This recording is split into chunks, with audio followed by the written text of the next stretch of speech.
conference is being recorded. Hi, this is Russ Tanner from Global Skywatch, and it is December 2nd, 2013, and this is Global Skywatch Radio. On this radio program, we talk about the largest crime against humanity in human history, and we have to talk about it on alternative news programs like this because mainstream media is lying to you about it.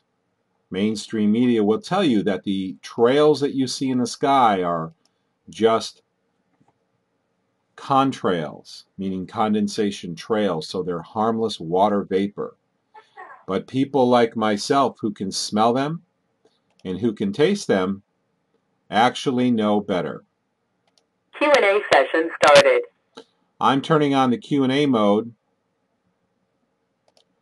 so that those who want to call in can call into our call-in console. This is an open mic night, and all of you are welcome to call in. Tonight, we're talking to Rick Rhodes, first of all, and then we're going to take calls about how we can use love, how we can care about people, what drives us to change the world, to wake up the world, and how else we can motivate people. That's why this program is just called Love. So, if you want to talk, if you want to call in and talk, then please call this number. Our call-in number to reach our console is 559-726-1300, and your access code is 156230, and I'm going to go ahead and copy that into the chat room of the live stream because we have a lot of people on the live stream. Or you can go to globalskywatch.com/live, and you can get the phone number for any of 15 or more international phone numbers that are local. So you don't have to dial long distance from 15 different countries or the United States, and you can call into the console. We welcome you to call in and speak with us. As far as I want to go over one thing before I get our guest on here, and also don't forget that when you call in and you want to talk live, press *6 on your phone. *6 will get you into the call-in Q&A queue, and I will unmute your microphone and let you speak when your turn is up.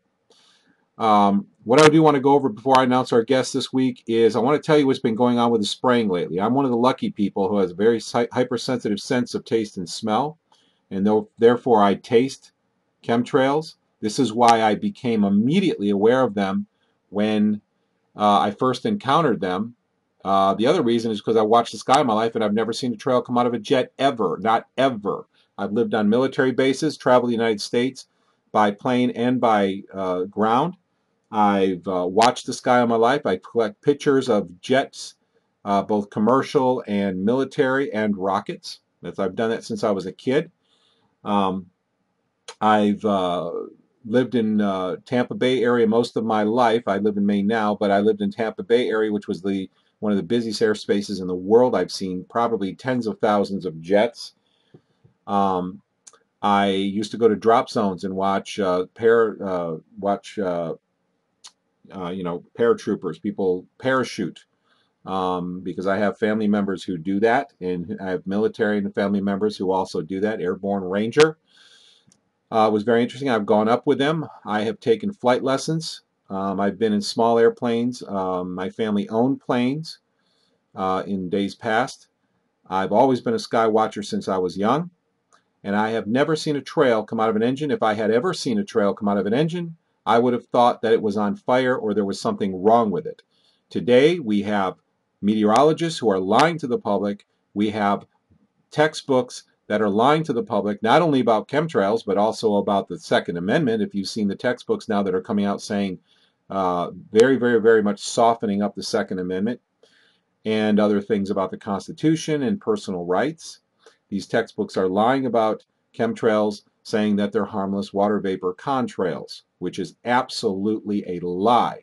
And this should be an indication. Anyone who has any age under their belt, I'm not a young man anymore, but anyone who has any age under their belt and has looked at the sky in their lives, they will attest to the fact that in years gone by, there were not these trails in the sky. There were none, or occasionally you might see one because you might see a water injection engine, which can emit under certain circumstances a trail, but it's very, very short, very rare, and usually only at high altitudes. Or you might have seen a 707, which in the old days, 20, 30 years ago, they had low bypass turbofans, which are much less efficient than today's high bypass turbofans. And those low bypass turbofans have the potential to produce trails under very rare conditions at high altitudes. So there are a few people. I know somebody who I've been in contact with a lot of people. I know some people who have worked in the airline industry who have called me and said they used to see these little tiny trails at high altitudes once in a while in Europe. And of course, the BAC 111 uses a SPAY 512 jet engine, which uses in water injection. So in those particular circumstances, you will see these little tiny wispy trails that will come and go at high altitudes. So it's very easy to explain. But in the days gone by, for the entire rest of my life, I have never seen a trail come out of a high bypass turbofan engine, which includes the engines used on all large commercial and all large military jets. Low bypass turbofans are used in fighter aircraft, and so those do have the potential to create trails. Now there are patents that have come out for technology for contrail suppression, and disinformationalists like to say, oh, well, that's evidence that these engines produce contrails. No, it's not, because those patents that are for contrail suppression apply only to low bypass turbojets, low bypass turbofans, and turbojets, which are only on fighters. Those types of engines produce a much higher velocity of air and are therefore much less efficient, and they use more fuel, therefore they produce more water and more exhaust. Today's engines are much more efficient, they use less fuel, they move more air at a slower velocity, and they are much more efficient for pushing these large jets around, which is why the 707s, the Boeing 707s are an old jet. They're one of the first jets, commercial jet airliners. All the low bypass turbofans have since been replaced with high bypass turbofans to save money because they use less fuel and they're more efficient. And they do not produce trails. So I want to let everybody know what's been happening with the spraying this week.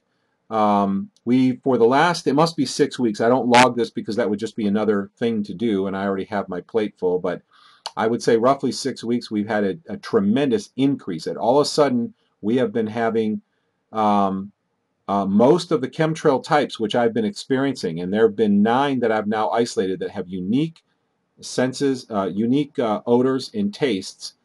Of those 9, there's only 3 that have been in play for the last 6 weeks. There's been a complete change in the spraying schedule, and I've gotten reports from all over the world, all over Western Europe, all over the United States, and other countries as well, that spraying has been really, really heavy during the same time that I experienced this change here in the Bangor, Maine area. What I found is that the types of trails that are being sprayed are what I call the iron type, but they also produce mercury symptoms, mercury toxicity symptoms. Mercury has a very unique set, a very vast set, but also produces some very unique symptoms because it raises dihydrotestosterone in the body. And if you know what these symptoms are, you can identify when you're being exposed with mercury. And this type of chemtrail is also being accompanied with mercury toxicity symptoms, which is one of my specialties. It's an area that I've studied for years, and I know a lot about that. I don't know a lot about lead. I don't know a lot about tin. I don't know much about manganese or other heavy metal poisoning, but mercury is one of the things I have specialized in. And I also, this new type of trail, the new type of pattern I'm experiencing is the iron type chemtrail, which you can find details about that. I'll post a link to it later.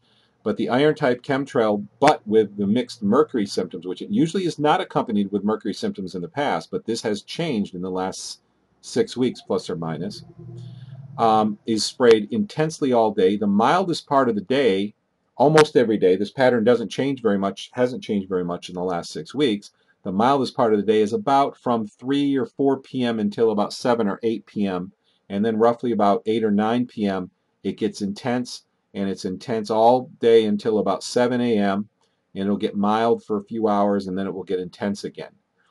So they have like little times, a couple hours, 2 or 3 hours every day where it's milder, but the rest has been very intense. And this is a complete departure from the previous scheduling. I also want to tell you about a very interesting component. There's another type of chemtrail that I call the metallic chemical. And I call it the metallic chemical because it tastes and smells just like a metal, like copper, mixed with some chemical. And it's not exactly like copper, but it's copper-ish in its taste. The metallic chemical chemtrail is I believe, the single most dangerous type. It causes incredible inflammation in some people. It causes inflammation in my heart and chest pain. I believe barium may possibly be a component because my chest pain, my heart pain actually is alleviated when I take a good dose of potassium. And for those of you who don't know yet, barium, which is commonly accepted as a component of these chemtrails, lowers potassium in the body. And when potassium gets low enough, it causes heart fibrillations, heart pain, and eventually a heart attack. In fact, barium is used in laboratory animal testing to intentionally induce heart attacks in animals. In fact, in 2011, I had a heart attack, and there was no problem with my heart except that I was extremely low in potassium.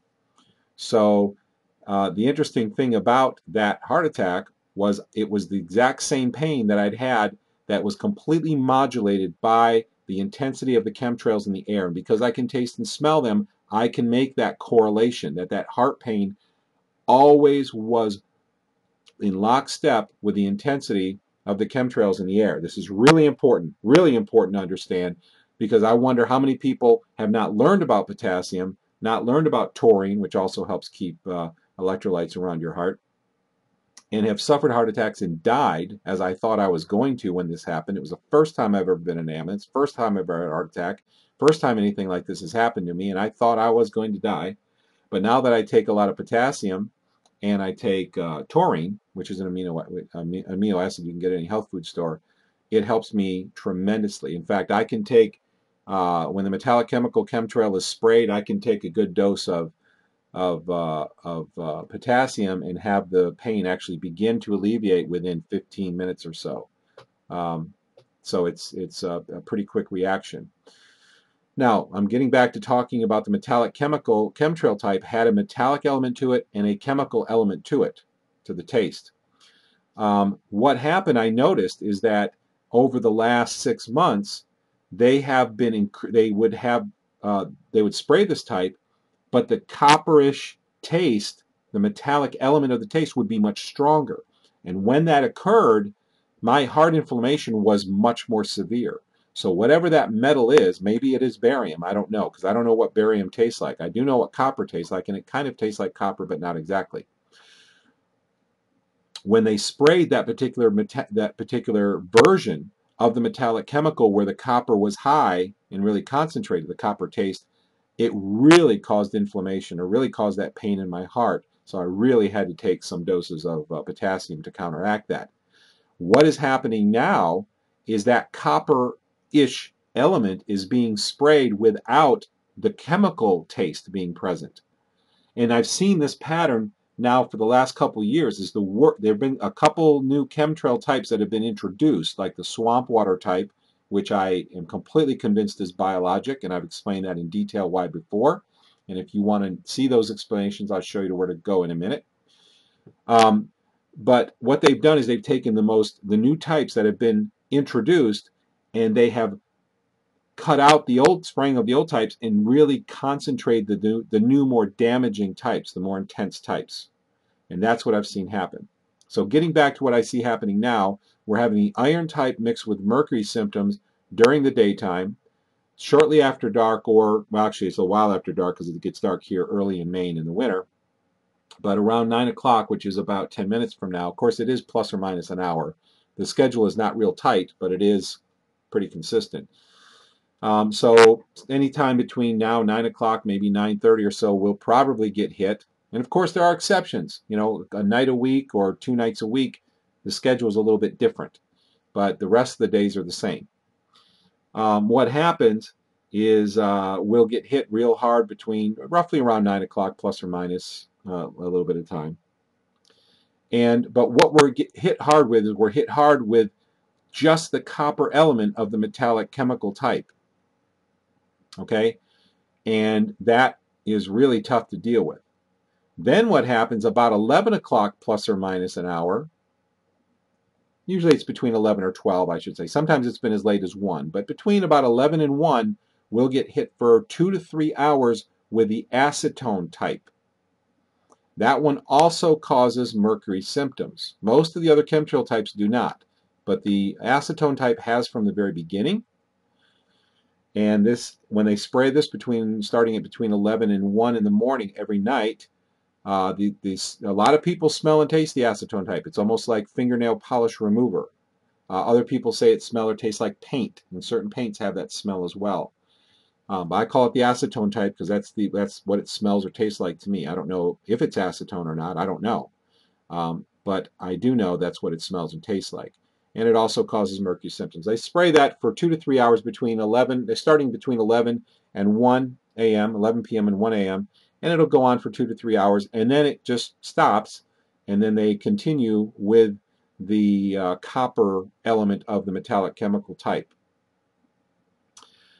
I just wanted to give that report to you. I think that it's very likely that many people who do have heart attacks and have in the last 6 weeks probably have had that in the evening, sometime between 9 and midnight, or when that nasty copper taste occurs and when that heart inflammation really kicks in. I want to start talking about these things during these programs and giving you these announcements because there are a large number of people who have contacted me who can smell and taste this, and I believe there are people who have contacted me as well who didn't smell or taste them before but are beginning to. And I think there may be an element of two elements going on here. First of all, as you become more toxic, you become more able to taste and smell something. And I believe that's a mechanism in the body that's used to protect yourself from toxins. You're becoming aware of it as your body becomes exposed. So I don't know how the mechanism works biologically, but it is a pattern that I've seen. Secondly, mercury, which I believe is an element in some of these chemtrail types, and that's evidenced by some things I will share with you in just a minute. Mercury lowers your GABA, your gamma amino butyric acid in your body, and that's a neurotransmission regulator. And when that lowers, you have hyperactivity, you have hypersensitivity, you have the inability to concentrate. In fact, GABA is used as a supplement for many people who want to try to sleep.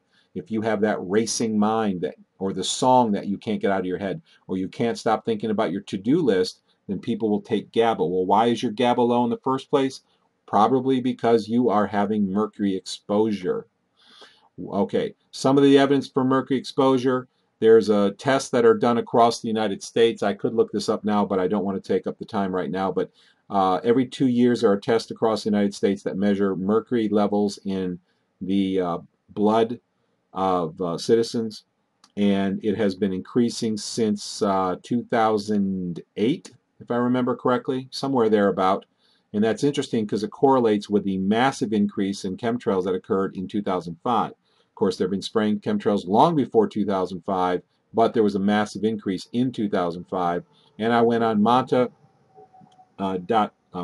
I believe it is, where you can look up the status and basic information about all corporations and saw that there was $996 million allocated in 2005 for aircraft services by the U.S. government. And in 2006, that was over $1 billion. In 2007, I believe it was $1.2 billion. It kept going up year after year after year. And we don't know what these aircraft services are, but what on earth is the government spending over $1 billion a year on aircraft services, not to mention the fact they're building 179 more tankers for the U.S. military. Why do we need all of these tankers when we already have 400? What incredible war have we been engaged in that we need 579 tankers? We need to increase our fleet. That should be a signal to all of us that there is no plan to stop this program.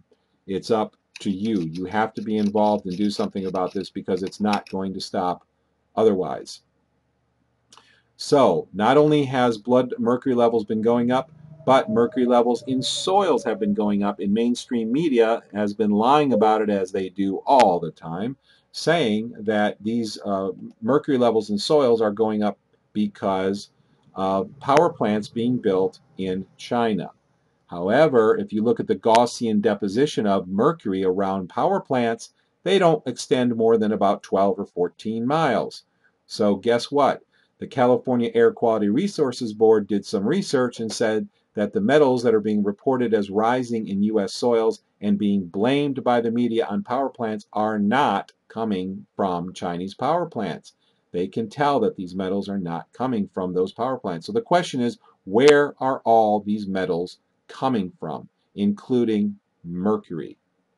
Thirdly, I did a dust test here in the Bangor area where I took dust collection from the intake of an air filter, sent it to a laboratory, and guess what I found? If I remember correctly, it was 2 or 3 micrograms of mercury in the dust, not to mention barium and a lot of aluminum, a whole lot of aluminum. So because of this particular symptomology, mercury causes a rise in DHT. It does a whole lot of things to the body. It interferes with sulfur metabolism, and sulfur is involved in almost all protein metabolism because the amino acid cysteine, which is a sulfur-bearing amino acid, is present in most protein metabolism. That sulfur binds to the mercury. The mercury interferes with the metabolism, so mercury causes a numerous amount of problems. But there are very specific problems that are unique to mercury that I personally experience when these chemtrail types are sprayed, which has told me, and they're very severe. They're very dramatic. They're not subtle at all. They are dramatic, and I'm not. They're a little personal. I guess I won't get into them. I guess maybe one day I will, but they're very pronounced and they're very obvious. So I just want to share that information with you because nobody else who is smelling them or tasting them is even though there are many of them, I haven't heard any on any radio talk shows on alternative media, so I want to share that with you. If you smell or taste chemtrails, feel free to share with me. Call and share what you know. Right now, I want to move on. Thank you for listening to all that, and I hope that information is useful. Understand that there are patterns to the spraying. Understand that there is scheduling, there's logistics that takes place. So there's always been some sense of scheduling, and the schedules used to be so tight back a couple years ago that I would know within 30 minutes exactly what type they were going to spray, how intense it was going to be, and they would spray that pattern for 3 or 4 months, and then they would swap the pattern around. And there would always be a day off. Not always, but in most of the patterns, there was a day off. Like one of the early patterns was Thursday was off. Thursday was very mild. And by off, I don't mean there was no spraying, but it was much lighter than the rest of the days. And then after 4 months, Friday became the mild day. And so when you can smell and taste these things, you can pick up on all of these patterns that people generally don't pick up on and don't know about because they can't smell or taste it. All right. Well, I want to introduce to you someone who has some special information about exposing chemtrails, about what's going on in media. And so I want to. I spoke to him last week, and I asked him to be on because he had a lot of very interesting information and insight to share. I also want to. His name is Rick Rhodes. If you want to call in and speak to him, or speak to me, or just share what's on your mind about how we're going to expose this, how we're going to show our love to the public, how we're going to help us all get out from underneath this, please call in. The call-in number is 559-726-1300, and the access code you'll need to dial is 156230. And if you didn't get it all written down, just go to globalskywatch.com/live, and you can see about 15 international phone numbers from different countries and the U.S. phone number. You can get it all there and call in. And then once you call in, press *6 on your phone, and you will be entered into the question and answer queue, and I'll unmute your phone as soon as your turn comes up. Rick, welcome. How are you doing tonight? Real good, Russ. Thanks for the introduction, and I just wanted to share my experience. I live in Southern California with about 24 million people, and it never ceases to amaze me that you can walk down the street or go on a job, and you can see these chemtrail planes flying overhead, and you ask people,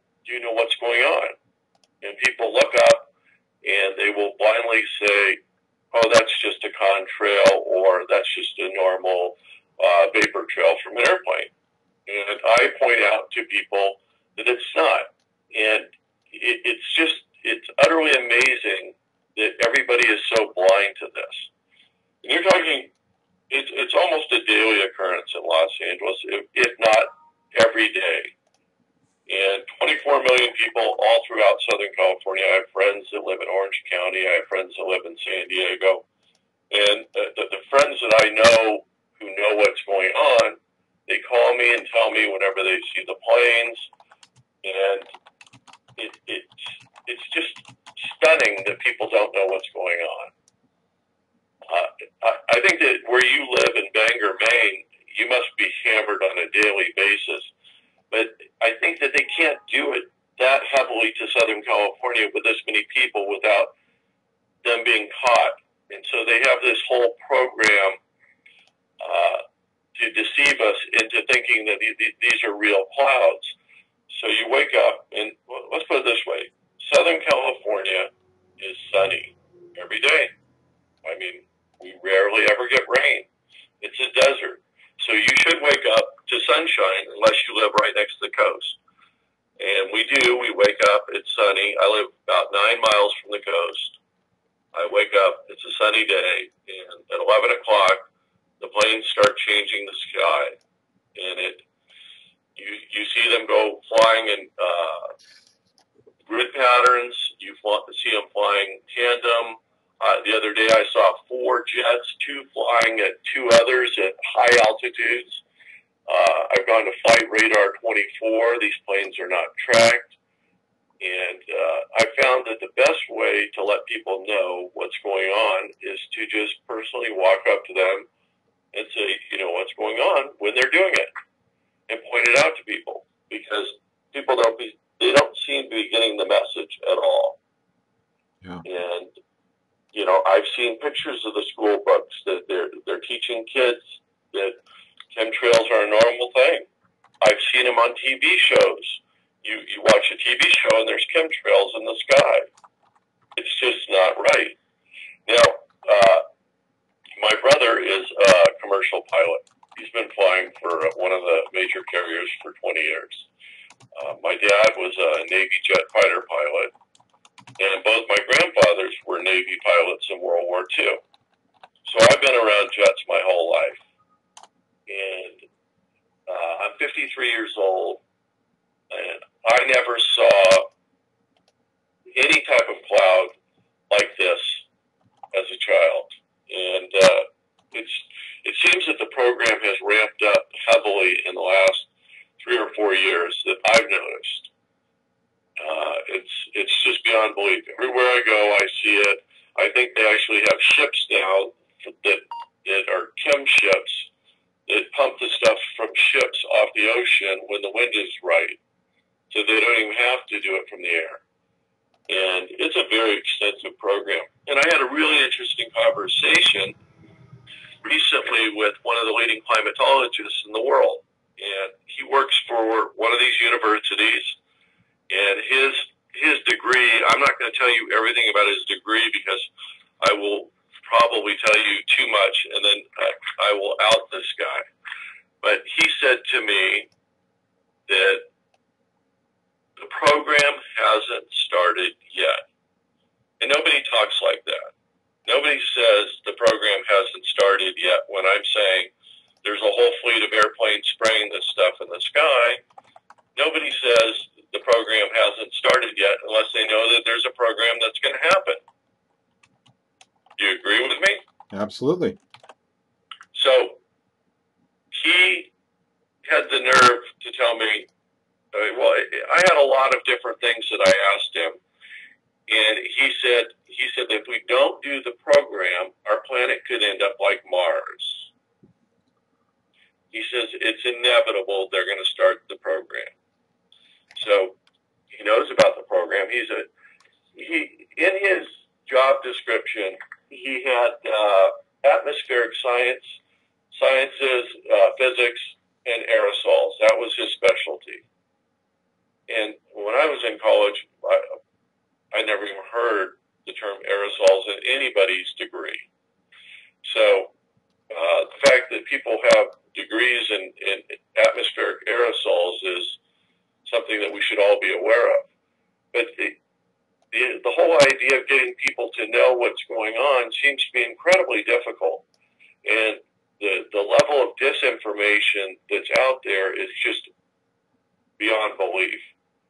I don't know if people are familiar with the disinformation agents and how they spin everything, but it seems to be everywhere in our society. It's like Madison Avenue is working directly with the U.S. military to spin this so it sounds like it doesn't exist or these are natural clouds to everyone.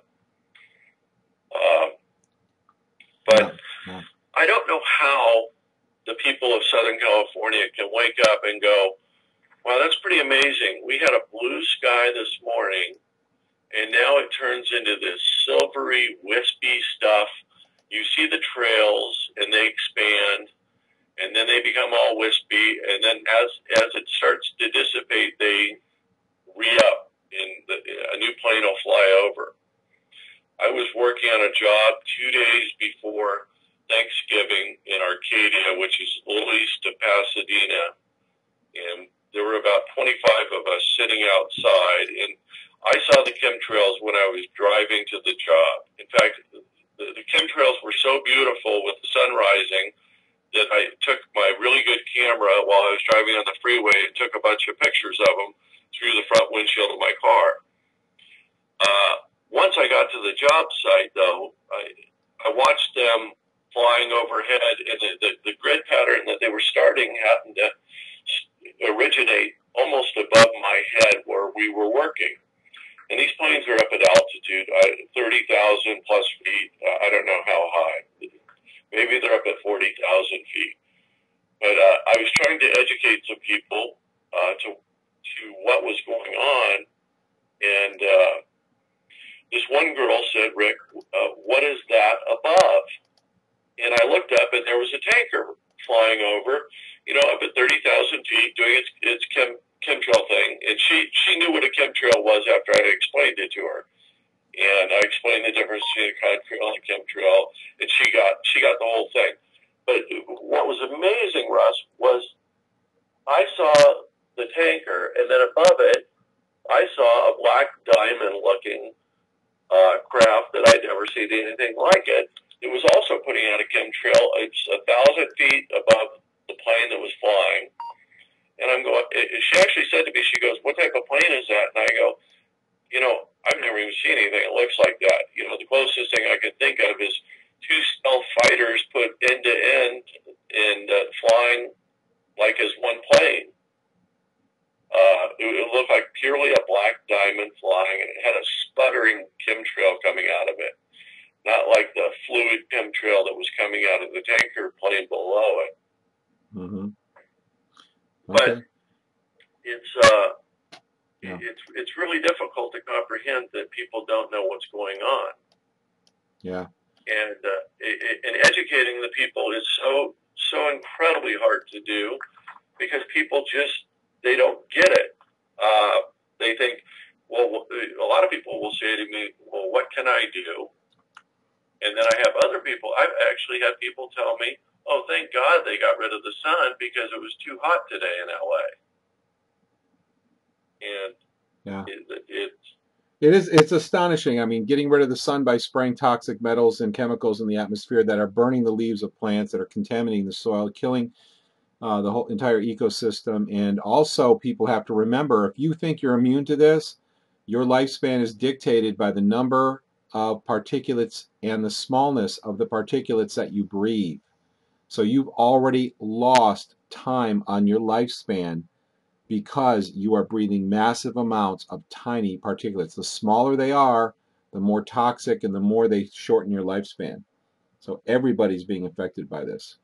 So it's amazing. I don't know if a lot of people are aware of things like the Georgia Guidestones.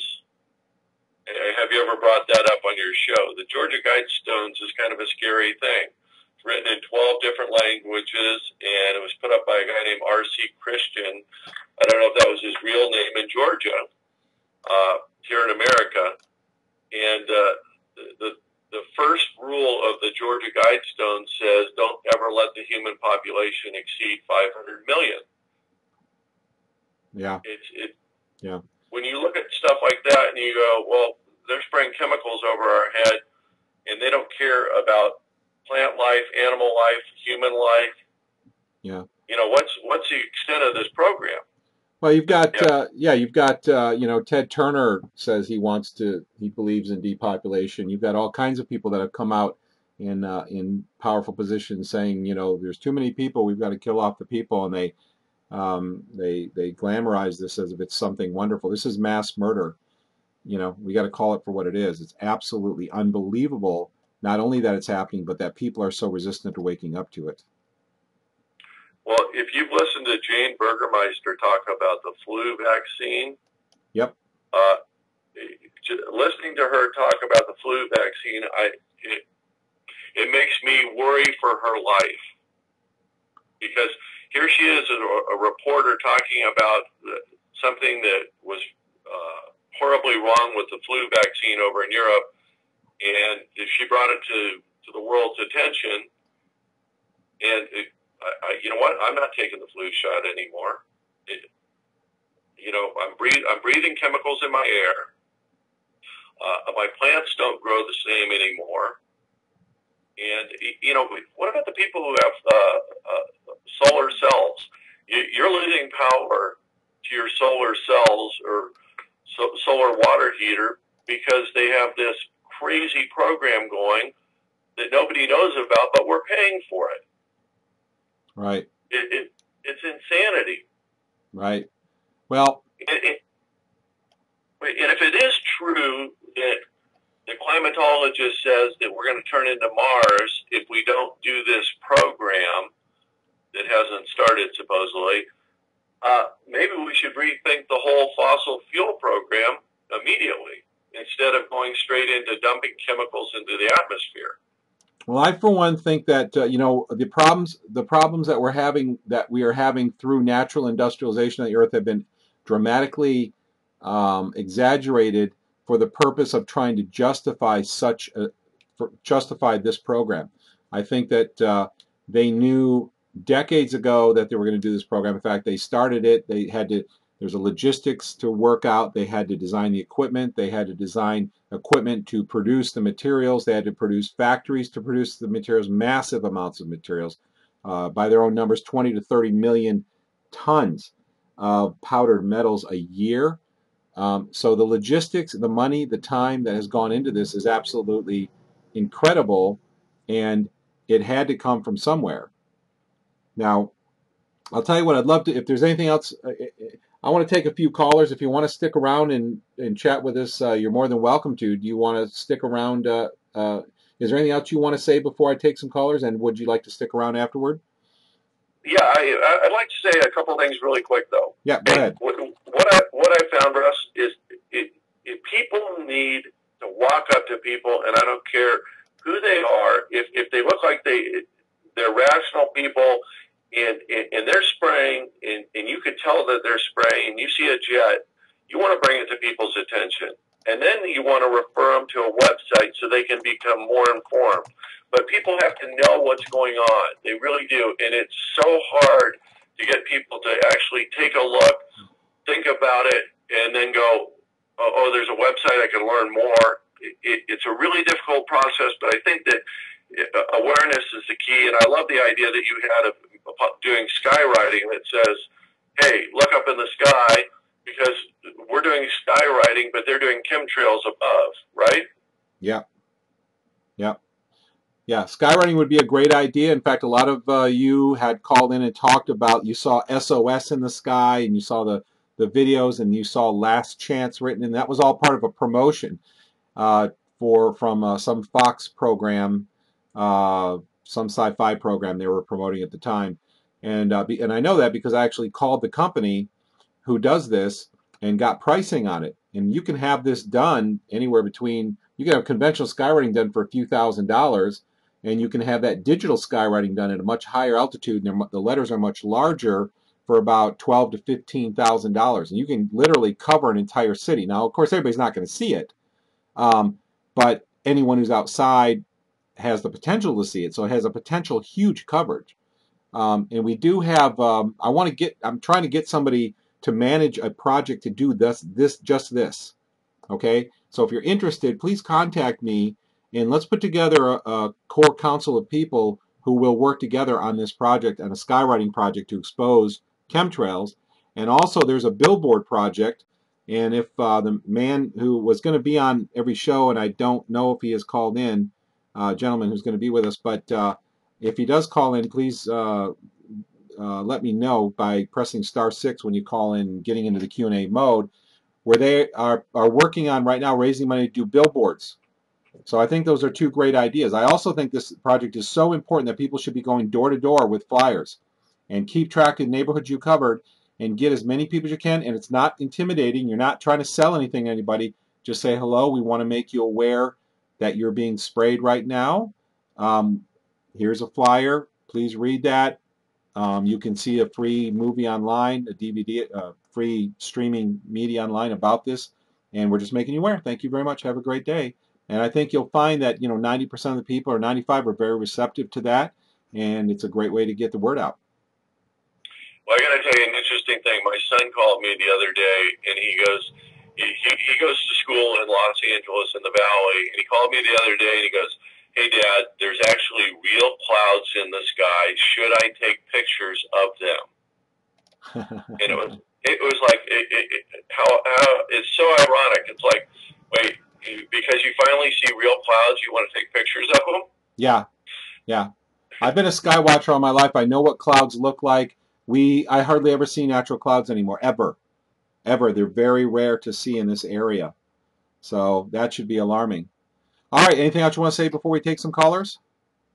Keep up the great work, and you know what? I think that anybody who has some extra dough, we should all chip in and let's do the skywriting thing. I mean, send money in and let's put it together and do the skywriting. I think it's a great promotion. I think it'd be a great promotion. These guys can put this program together just in a matter of a week or two, so there's not a lot of lead time. You just got to come up with the money, and it gets a lot of people's attention. So if you want to head up this project, contact me.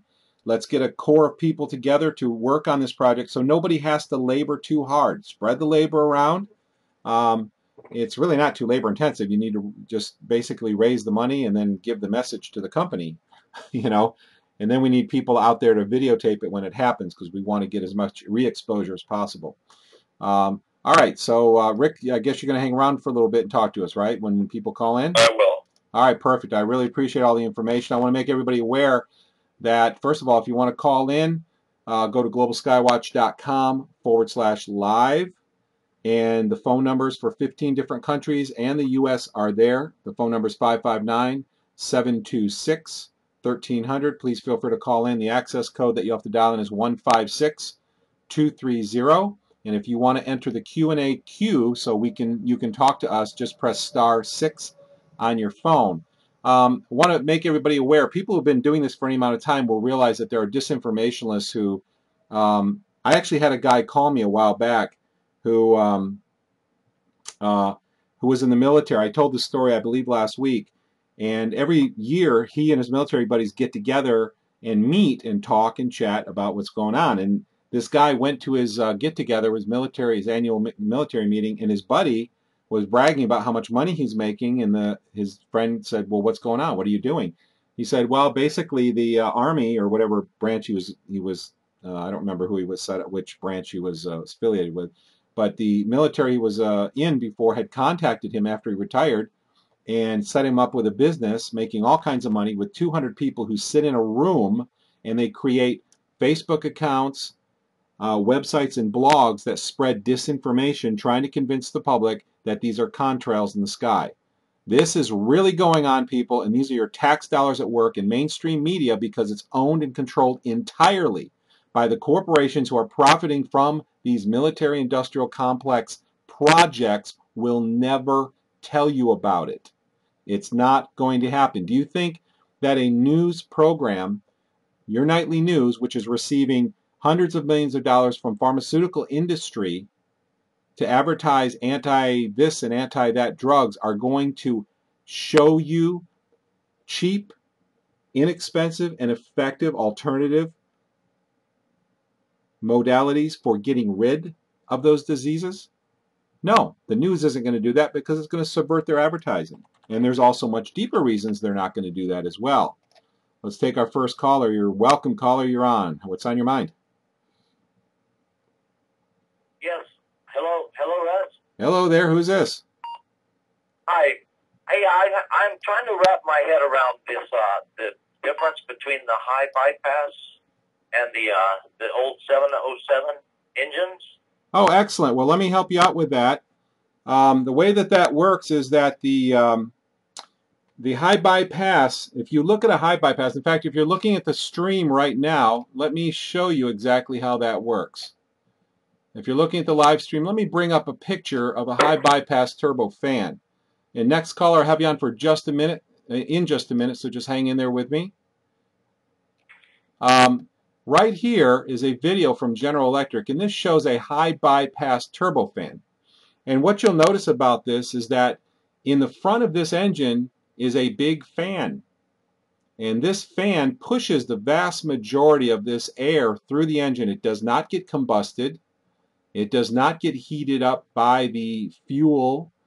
It is just simply pushed by a fan. In fact, it's called a fan. In fact, high bypass turbofans engines are called ducted. Another name for them is ducted turbofans because the big tube you see on the outside is considered the duct.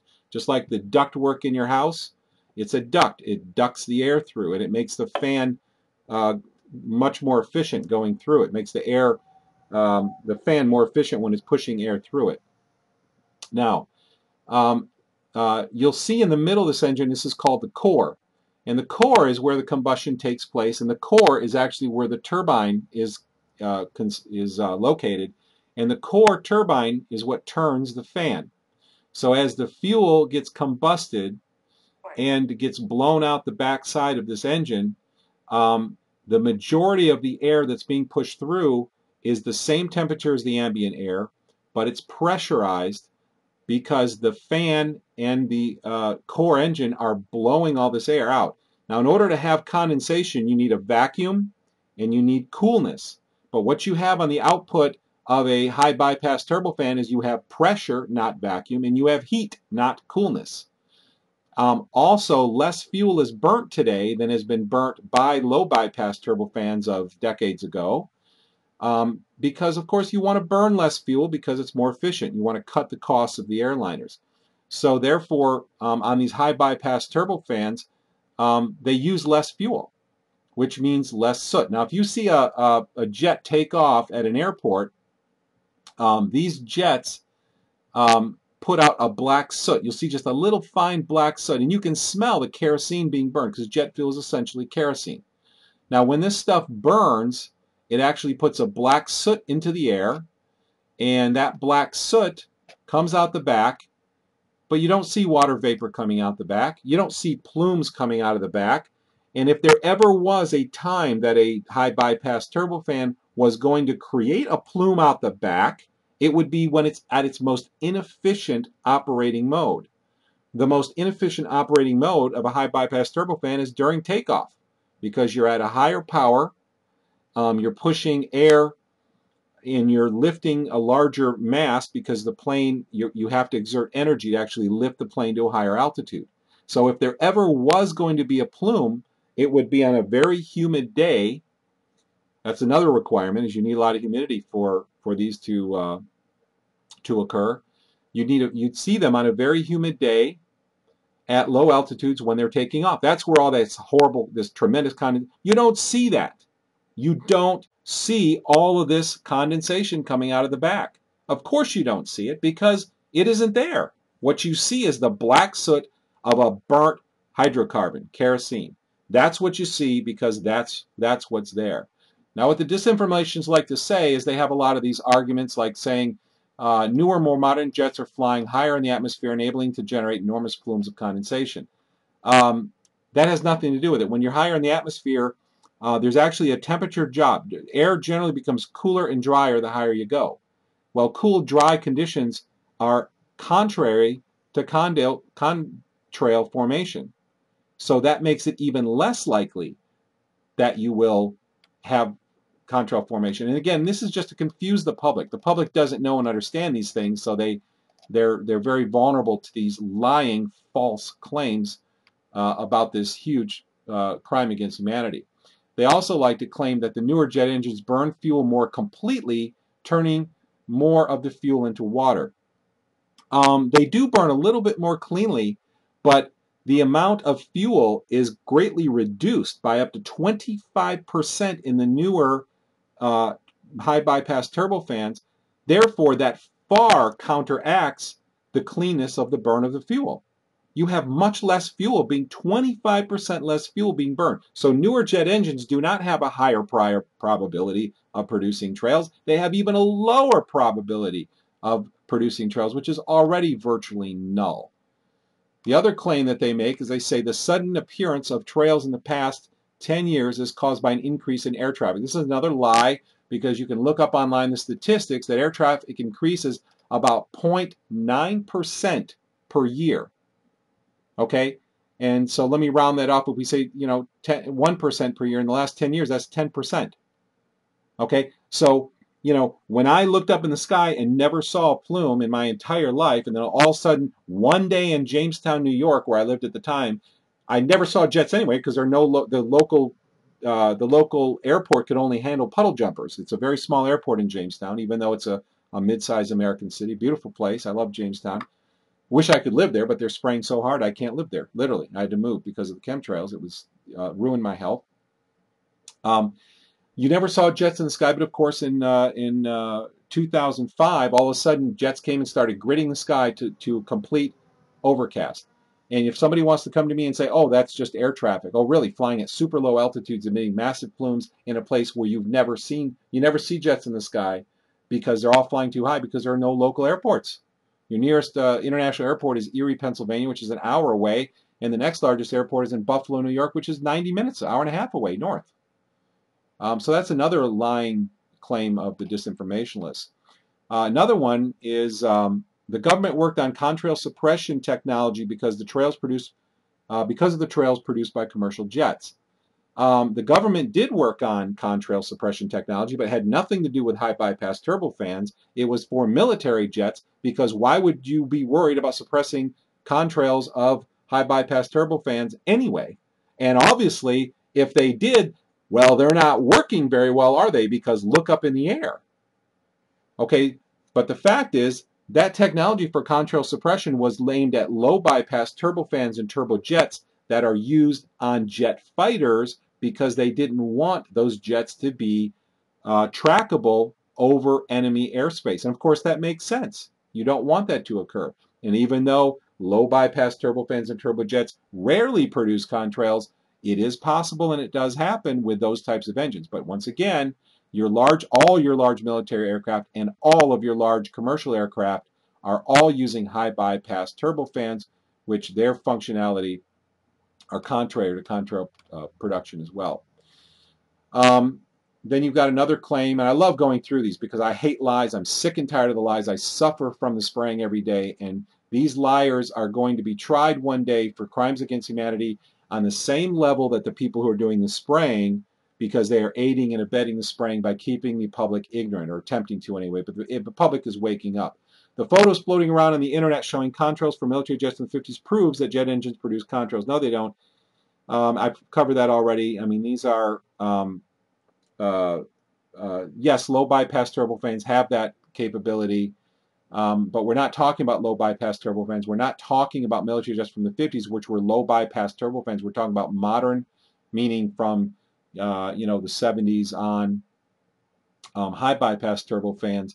That's what we're talking about here. These are efficient engines that use 25% less fuel. Most of the air that goes through them is blown with a fan. I mean, they're essentially prop engines with a turbine and driving the fan. That's what they are. They're like prop engines, but they're ducted. They're in a duct. That's why they're called ducted turbofans. High levels of aluminum in rainwater is normal, which is absolutely laughable. You can find, they have found a couple scientific studies showing high amounts of aluminum in rainwater in some tests. It's unclear where these tests were taken. I think some of them were near the ocean or near manufacturing. But you can find scientific studies that will tell you just about anything. But you're going to have noise. Whenever you do scientific studies, you're going to have random results. You're going to have dirty results. You're going to have contamination. You're going to have anomalies. But for the most part, it's widely accepted that you should not have any aluminum in rainwater. The test I did here in Bangor, and I sent the sample to Portland to have tested, we had 600 micrograms per liter of aluminum in the rainwater.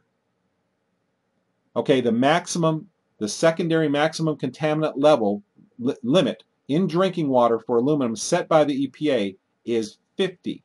That's the upper limit for drinking water. We had 6 times that in our rainwater. And the last thing, I apologize for spending so much time, but everybody needs to understand the lies that are being told about contrails.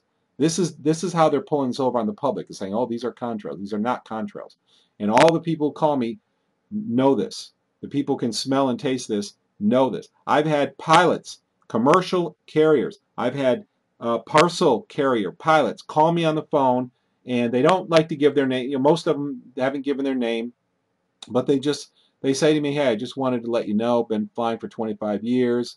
One of them said he and his wife have been flying for decades. Said thank you for straightening this information out to the public.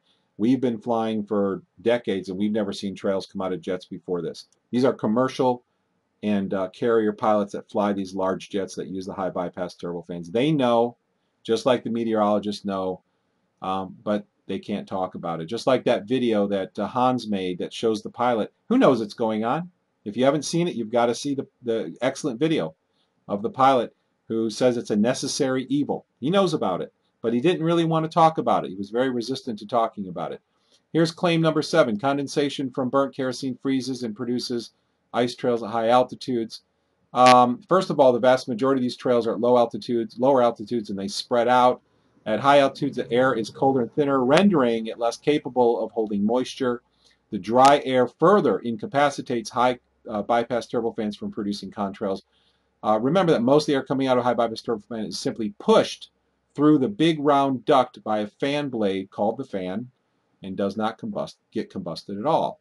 So I wanted to just go through that. I know that took a while, but the public needs to understand that these engines don't produce trails. The wordage I use is that they're virtually incapable. It doesn't mean they're absolutely incapable. Under certain conditions, perhaps. I mean, if there was an anomaly in the upper atmosphere, perhaps, under rare conditions. But in my experience, I've been a sky watcher, military bases. I took flight lessons. My family owned planes. I've flown all over. I've driven all over. I watched the sky. Gone to drop zones all my life, for a large portion of my life anyway. Lived in one of the heaviest traveled airspaces in the world, and I've never seen a trail come out. If I ever saw a trail come out of a jet engine, I would have wondered if it was broken, on fire, or something was wrong. But I've never seen it. And as a sky watcher, I can tell you, never have I seen it. And now that I understand, now that the technology of high bypass turbofans is public, we know why. It makes complete sense. Thank you for your patience, caller. How are you doing this evening? Yes, thank you. Good evening, everyone. My name is Dorothy Price Hill. I live in Manhasset, New York, which is on Long Island.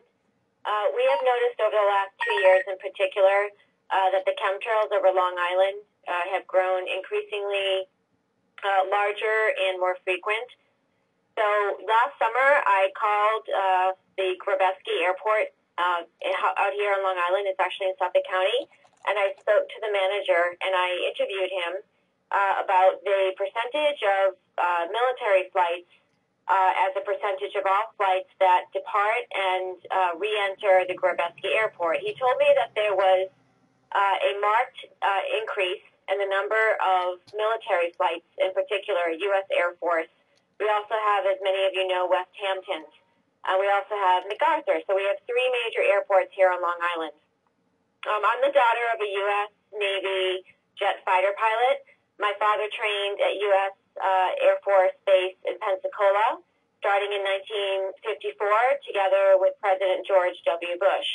My maternal grandparents were founders and charter members of the Nature Conservancy, so I guess you could say that I'm in a sort of unique position in having followed chemtrails and all of the research, actually leading also to Morgellons and the increase in Morgellons cases. I'd like to put my son on the phone now for the call because he is a Boy Scout and he is writing a memo to Congress. He is the one who actually asked me, Mom, do you know what a chemtrail is? And I said, no, you mean contrail. He said, no, chemtrail. So to his credit, he has educated me about chemtrails, and his name is Alex, and I'd like to put him on the phone. Thank you. Hello, it is good to speak about this topic that is ignored by many people. Not that they would know about it, but it's that people could be educating them, but some people are not, and they should be, and it is very helpful. So I would like to talk about when I would like to talk about the way to stop chemtrails. I had the feeling it's very annoying. Sometimes you can get that feeling where you just feel like how do we stop this? How do we do this? How do we stop this? And the support groups online help a lot, and the evidence helps a lot, but we just need to act now. We need to educate people. It's not the fact about getting embarrassed. You do it for humanity and for the future generations, to help them and to make sure that future generations aren't stuck with this constant buell of dying because of this generation's mistakes of not being educated. So I try to educate people about chemtrails many times. For example, I try to teach my church minister, and also when we were walking in New York City as a church group to go to the UN with the little gun control monument in the front, they had there were a group of girls, and they looked up. There was constant spraying in the sky, and they sprayed directly over, straight over, with huge crosses and a huge grid pattern. They took a photo up, and they were talking about this, and they didn't know. I mean, I didn't educate them because I was kind of embarrassed, but in the future I would, and now I would, because it is the right thing to do. Is your name Alec? Yes. Oh, good. Very well said, Alec. I really appreciate your work on this. It sounded like you were going to say something else. Go ahead. Okay. So the way to stop chemtrails is not completely, but you can make a difference in your local environment, is with something called Organite, and it is a special device that anyone can make practically. All you need are some metals, for example, aluminum, brass, copper, etc., and you can make chembusters. And then you take some organic resin and with activator, and you mix it. You can look it up online, and they have detailed instructions on how to make cloudbusters, chembusters, Organite. And on YouTube, they have a vast selection of videos to show you how to make Organite. And the resin keeps all the metals intact, so they don't spew off and harm you. So. All right. Well, thank you, Alec, for what you're doing to expose this. I think the most important thing that we do is we need to wake the public up, because until we have enough people who are awake, we won't have the political strength to make a difference. But I really appreciate what you're doing out there and waking people up and letting them know about this. Any final words you want to say? Yes. So Organite, if you make a chembuster, at most it can cost $125, but you can do it for a very low price. All you need is copper pipes, Organite, a bucket, and some wooden supports, and some quartz crystals. You always need quartz crystals to make Organite, and it has been proven with scientific experiments that this has made a huge impact, 75 miles even one time. And then the big government helicopters and other helicopters, they use this infrared technology, where they can see on a map and they can see where the organite is, because there's a dark blue circle there because of the effect on the in the weather patterns. All right, well, it sounds like you're talking about the FLARE units, which are the forward-looking infrared. Very interesting, is I actually had a very good friend who actually managed that project.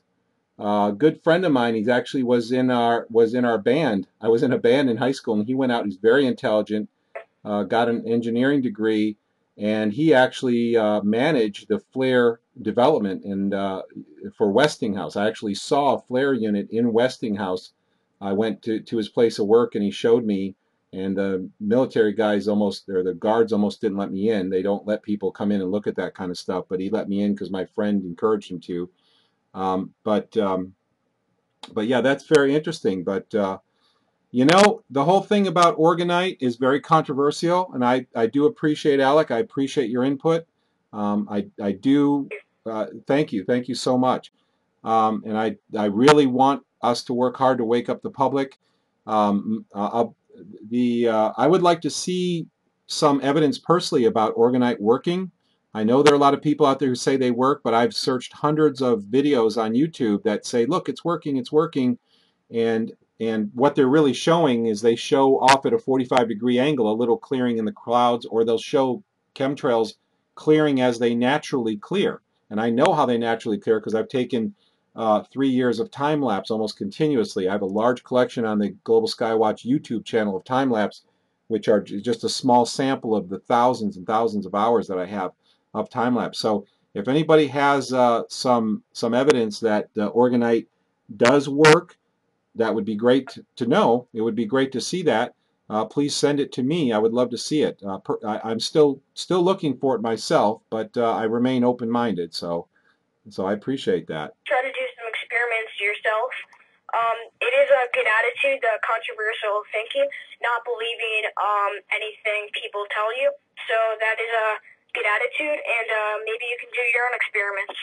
Yeah, well, that would be great. I think I try to remain open-minded because otherwise you can't discover new things. You know, you have to keep your mind open to new things, and I do. You know, but I am still looking. I'm still waiting to see, you know, something other than videos on YouTube that show, you know, the natural dissipation of the trails. But let's hope we see it. Let's hope we see it soon. Okay, thank you. All right, thank you, Alex, so much for your work. I appreciate that. All right, let's go to our next caller. Welcome. How you doing tonight? Good, Russ. How are you? Hey, hanging in there? Good. Dan in Rochester. Yeah, I could tell by your voice. Hey, can you hear me okay? I have a new headset tonight. Can you hear me okay? Yeah, you're crystal clear. Fantastic. Hey, listen, I think that's awesome what Alec was just talking about. It's an action item, you know, for people to consider. I agree with you. There's quite a bit of research that needs to be done. We need a lot of data to come back to show this type of idea works. It's an offshoot of what Tesla was working on. I don't think there's any question that being able to get this positioned right with the right pieces, etc. I don't think there's any question that Tesla was on something in the whole idea of what happened to him, his laboratories and whatever in Germany under Hitler, whatever, and on history. Anybody can look this stuff up and follow what happened to Tesla, but his ideas, everything was stolen, his books were taken, all that stuff. So anyway, I believe that this is very potentially real, and it could work quite well. I think that's awesome. Again, Alec, it sounds like a fairly young age is, you know, taking some good action items. I just think that's wonderful. Yeah. Anyway, listen, you guys are talking, you had the early talker, I didn't catch his name, I got on late, but, you know, it's an interesting thing to me, Russ. We talked about this before, but there's so many times when we all, including me, whatever, we'll sit back and we'll say, geez, if we could only get people to understand, and why don't people get this or whatever. I've done quite a bit of research, and I'm convinced that some people, hopefully not too many people, whatever, but there are an awful lot of people out there that we have to understand have been compromised to the point where they don't get what's happening. They just don't get it, and they're not going to be able to get it. They've been compromised way too far through meds, GMOs, aluminum, chemtrails, GMOs, fluoride in the water, on and on. There has been a very scripted program put in place, and we need to recognize that there are fewer of us maybe than we hope there are or think there are, or whatever. And that might sound like kind of a defeatist look. I don't think it is. I think I'm a realist. I'm very up on this type of concept. Richard Sachs, I think, talks quite a bit about it as well with you guys when you get in discussions with him on the Saturday call. So anyway, I think it's really important to understand that kind of a concept, because if we do get that, then we are able to focus then maybe on those people who we know do get it, or who do seem receptive. This isn't an all or none. This is just an element of my thinking here. Says we need to seek out those people who have the interest, who show initiative, and on and on. I'm sure that's what everybody else is thinking, hopefully, at this point. But in other words, to me, there are an awful lot of people out there who don't get it. They don't look in the sky. They'll never get it. They just won't. And I think that's unfortunate, but that's my thought process, and that's, an area where I live. And I have to say, astounding that you made the point, and as did the early caller, that it's something that's really awful to think about, is that we're paying for all this stuff. We're paying for the planes. We're paying for the chemicals. We're paying for the fluoride in the water, the GMOs, the Monsanto research. All these things are being funded on our backs. That's why we're $17 trillion and fastly counting in debt, and on and on and on. So anyway, something that, Russ, the actual question that I had here, something that I've been researching to an extent, I'd love to get your thoughts on. I think what I've noticed in conversations that many of us have, and this includes the radio shows that you guys do, Dane and Richard, and on and on, and also things that I'm seeing on your website as well as other Facebook sites and on whatever.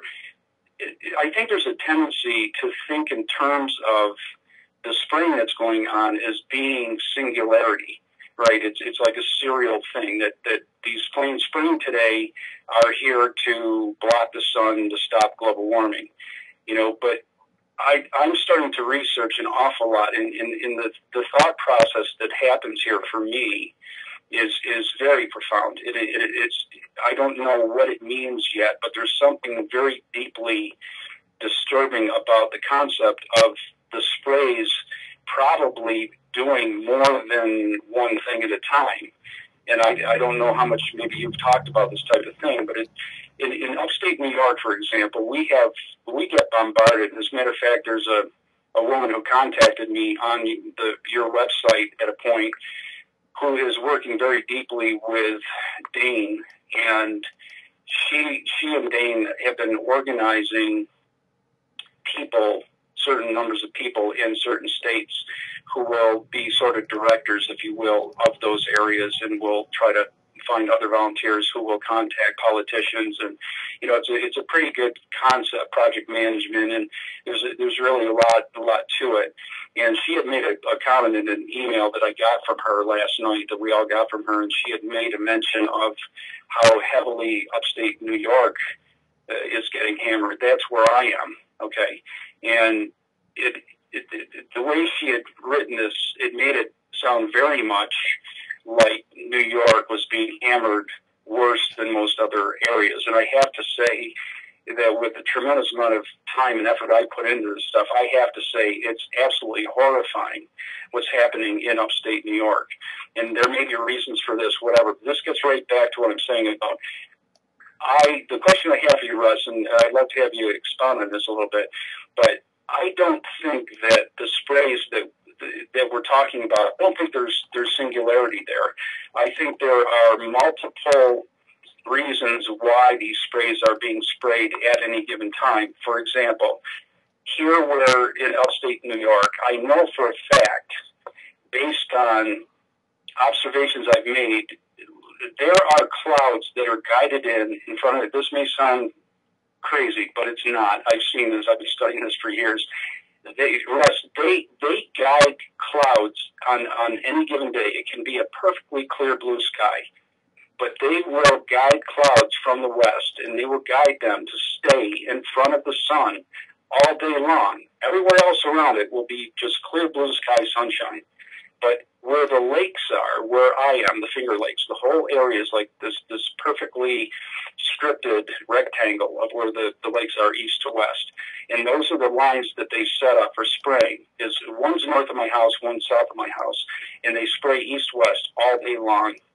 That covers pretty much, if they just keep going east-west for a good distance, they can cover all of the lakes because of the way the Finger Lakes run. They go north-south. So they cover these areas. So anyway, there's no question there's an element of trying to stop the sun from heating the lakes because of the knowledge that water holds something like 4,000 times of the heat energy that air does, right? So there's no question in my observations that they're stopping the warming of the lakes. And as of late, with the nucleation that I've observed, with this really cold air that just came in out of nowhere, it's very obvious that they're trying to freeze the lakes and stop them from having any kind of heat energy. What is your thought, Russ? You think about, I have a fear that some of the sprays are for vaccinating us. I think some of the sprays are to sterilize us. I think some of the sprays are to drop more gallons on us. I think it's to stop global warming and on and on.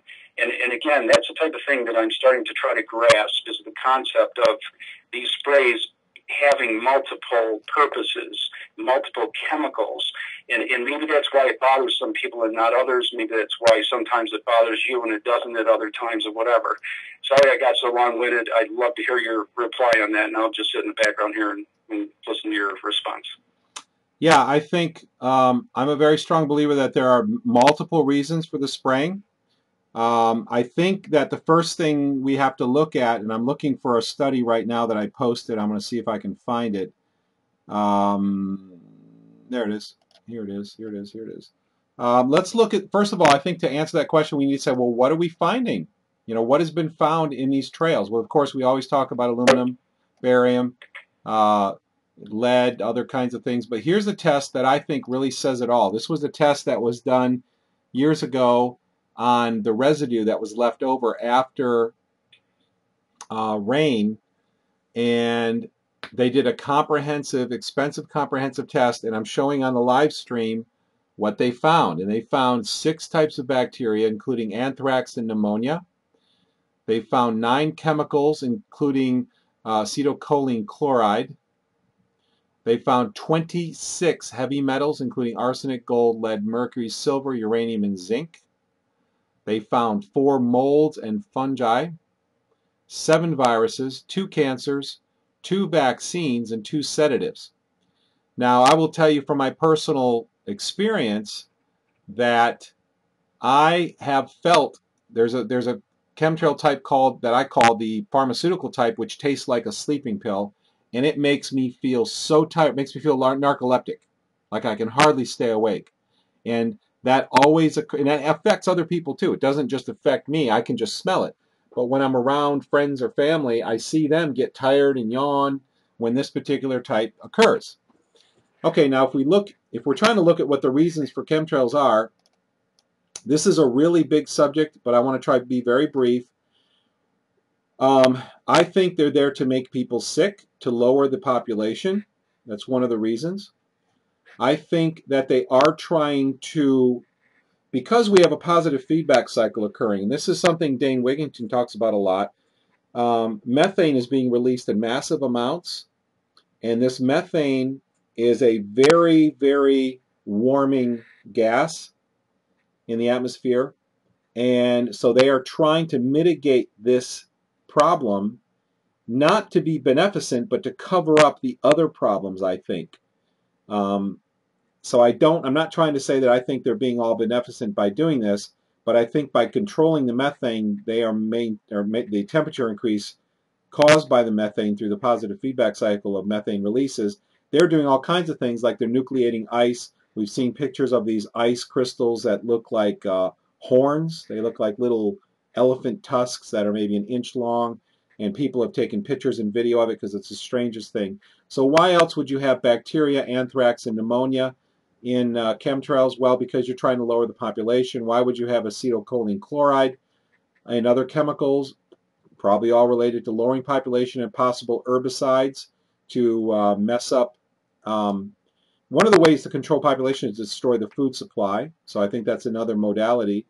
Why do you have all these heavy metals? Because I think to destroy agriculture, to destroy health, and depopulate. And while they depopulate at the same time, they're going to get rich. The pharmaceutical companies are going to get rich by treating all the diseases that they cause. And they've been doing the same thing with mercury for decades, literally. In fact, mercury diagnosis and treatment was written out, I believe, around the 30s. In the early 1900s, was written out of the medical training books and textbooks by the pharmaceutical industry on purpose because they wanted to use mercury as the cash cow. So they put mercury in teething creams, which are called pink. What was it called? I can't remember what it's called, but it was a kind of a big problem with infants because of the teething cream liquid that was used back, I think, in the 50s. That was directly because of mercury. They put it in cosmetics. They have it in some red tattooing inks, in dentures, in amalgam fillings, of course, in vaccines. And I now am absolutely convinced they're putting it in chemtrails. And of course, I'll get that. There's another reason for that. So mercury's been the cash cow for the pharmaceutical company for literally decades because mercury causes 200 of the most common diseases we have today. Now, if anybody understands the significance of that statement, that is absolutely huge. This is a business model that's often referred to as Machiavellianism, where you create a problem and then you profit from the solution. Okay, so there's the heavy metals. Why would you put molds and fungus? Same thing, depopulation. And who's going to connect it to chemtrails, right? Most of the public goes in, they have mold and fungus issues. Some people may die, some people get sick, the pharmaceutical companies get rich, depopulation occurs, and pharmaceutical and the fertilizer or agrochemical companies make money off of that, Monsanto type people. And you know often that the fungicides that are used in many industries, even in tobacco, for instance, that's why there's so much mercury in tobacco. Is because the fungicides that are used on the tobacco plant contain mercury. And we took a reading several years ago with a mercury vapor meter and found a tremendous amount of mercury in cigarette smoke. We tested it. I have it on video, but I think I think I lost the video. I had a hard drive crash and lost a bunch of information before I had a chance to make videos out of it and archive it. And unfortunately, I think that was one of the videos. But anyway, that's an interesting test people should do. The other thing I will say is that during certain types of spraying, when they did extended, like 2 weeks spraying of a certain type, which has happened. I've seen that happen where a certain chemtrail type was sprayed intensely for 2 weeks. We had breakouts of mold all over cars, vehicles, plants, even in the drains inside the house. Mold started coming up, growing out of the drains. Of course, they're chronically wet, and so that's an ideal place for mold. But it doesn't normally grow there. But the air was horrible, and it happened at the exact same time that this 2 week stretch of this particular chemtrail type was sprayed.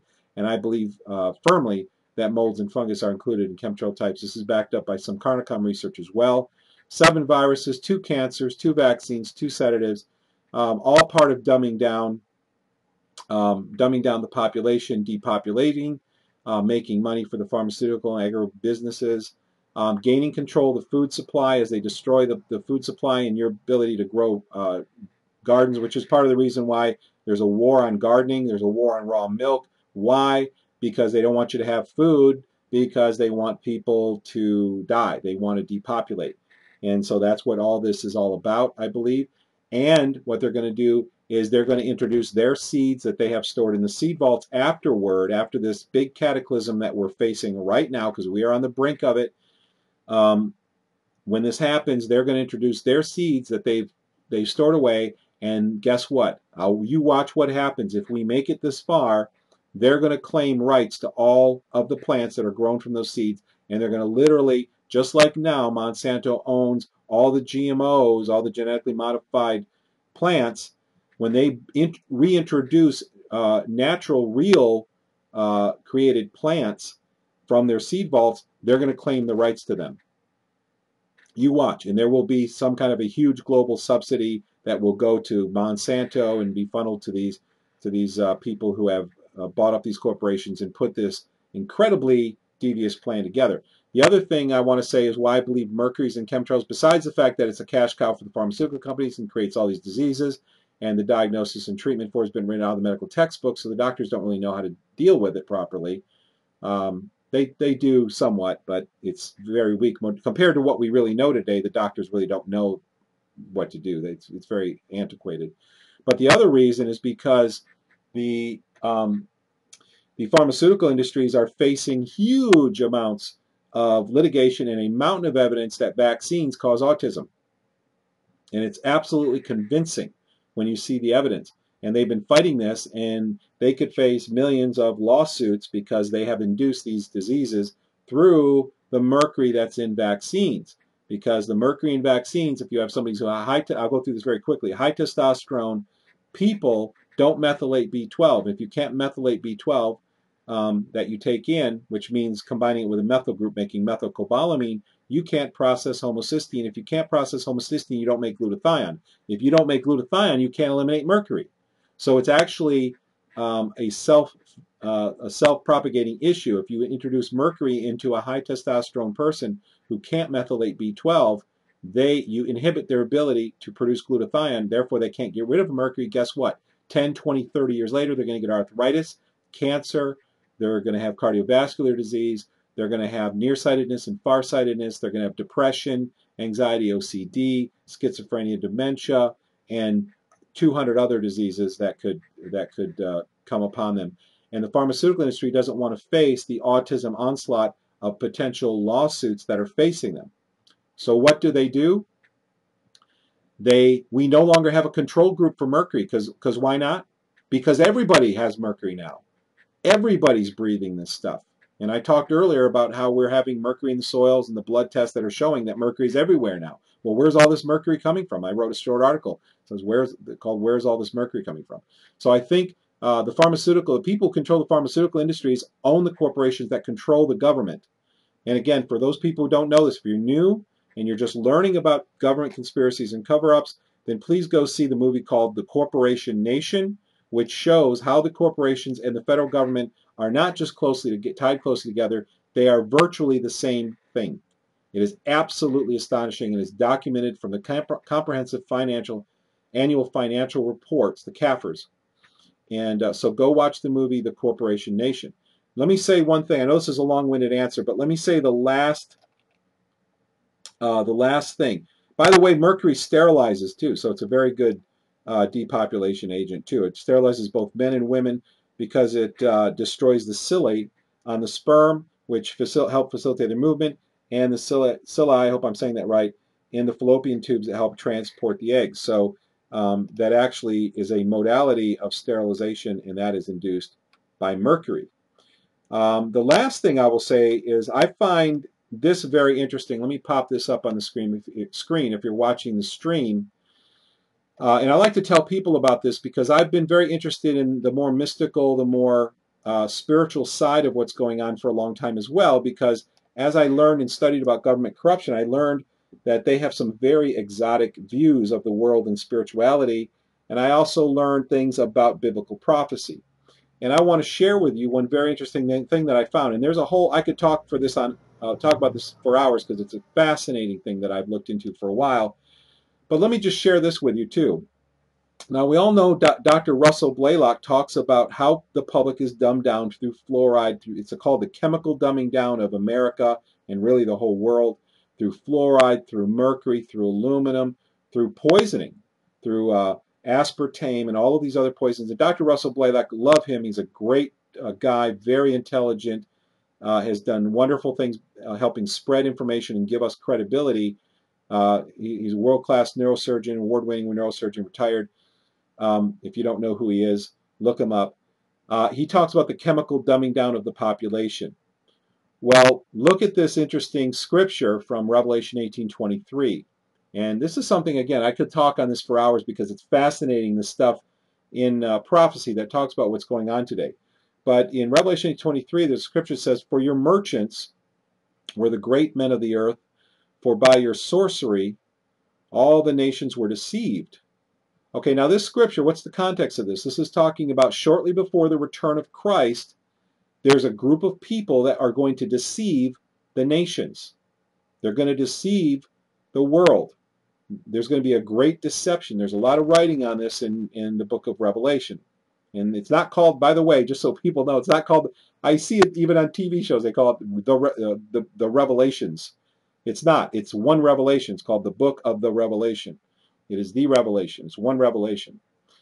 In the book of the Revelation, what it says is, let me decode what this says for you by going to the original language. For your merchants, the word merchants means a trader or wholesaler. And in modern terms, this would mean someone who manufactures and distributes goods. So these are the people who own the big manufacturing companies. And you might think of Sony, you might think of Philips, you might think of GE, you might think of the large corporations. These are the merchants. And it says, these were the great men of the earth. The word great doesn't mean good. It means powerful.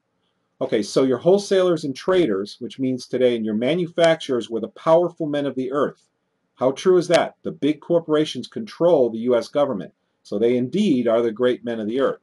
For your wholesalers and traders were the powerful men of the earth, for by your sorcery all the nations were deceived. The word sorcery is the Greek word pharmakia. Okay, in fact, it's written down here, so I'll expand this a little bit so you can see. It's a Greek word pharmakia, which actually is where we get our word pharmaceutical for. Now, what does the word pharmakia mean? It means to drug. It means a drug or poison. What's absolutely amazing here is right here in Revelation, we have the prediction written thousands of years ago about the chemical dumbing down of the population so as to facilitate a deception. That is the purpose. So thanks for putting up with my long-windedness, Dan.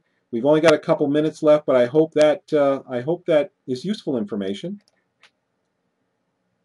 Yes, it totally. But I think the question that I think I had, and I'm sorry, I think I maybe didn't ask it quite right or whatever, but I think the point I was making, Russ, is that I think there are multiple things that are going on from any given plane at any given time.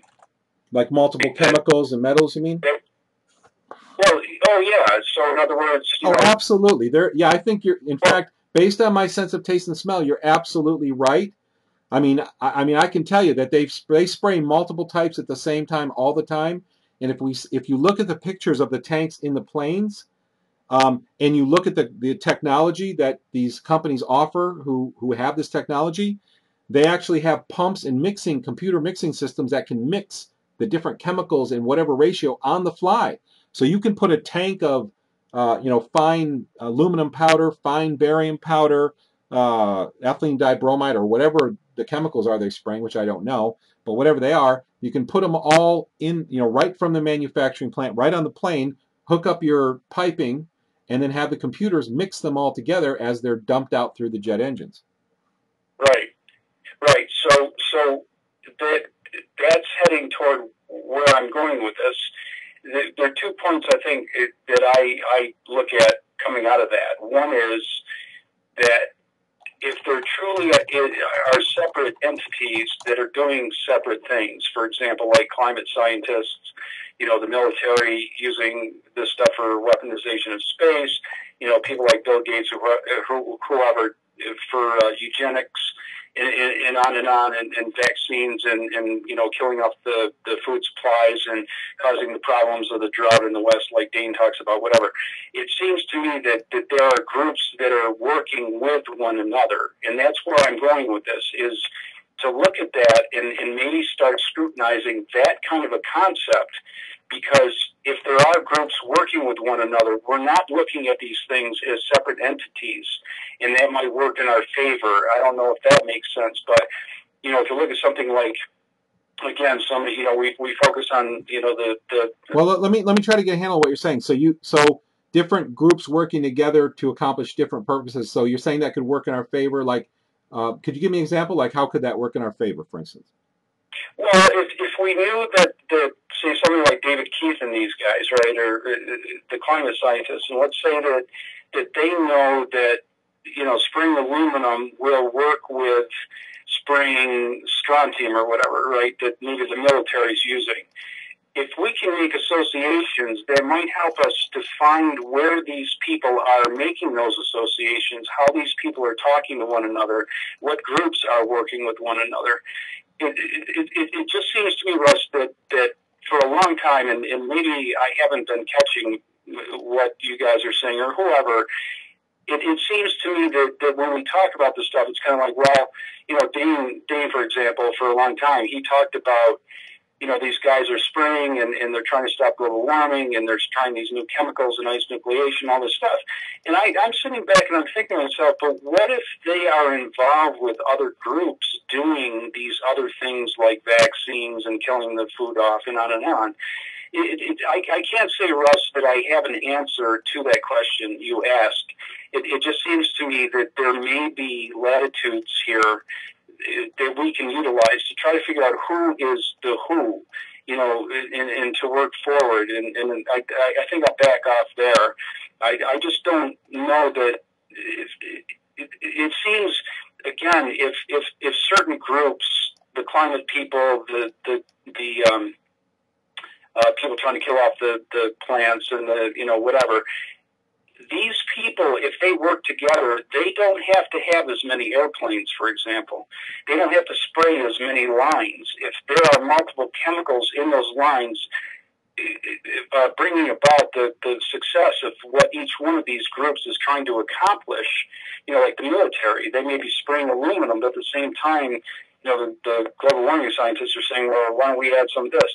It goes along with what you're saying. They can add chemicals very specifically at given times through the nozzles and that kind of thing. I'm just saying that it just seems to me that there's something really powerful about understanding maybe what groups are working with one another and that kind of thing. And I hope I make sense by trying to explain it that way. No, I just don't see that they're just separate entities like Bill Gates and whatever. These guys are all working together. Oh, yeah. Somehow, to me, we can expose these people on a bigger scale or something by being able to associate them with one another, if that makes sense. Yeah, that's a very good point. I do believe different groups are working together. I believe these groups all have a close association. They all have very interesting goals. I don't think the vast majority of them are not beneficent in any way, but I think that's a really good point. You bring up a very interesting point that we should think about. But hey, listen, I'm about 15 minutes over. I've got a couple callers left in the queue.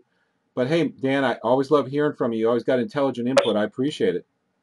Hey, you too. Thank you for the answers. Appreciate it. Hey, you take care, Dan. Thank you. Okay, next caller. Welcome. You're on. How are you doing?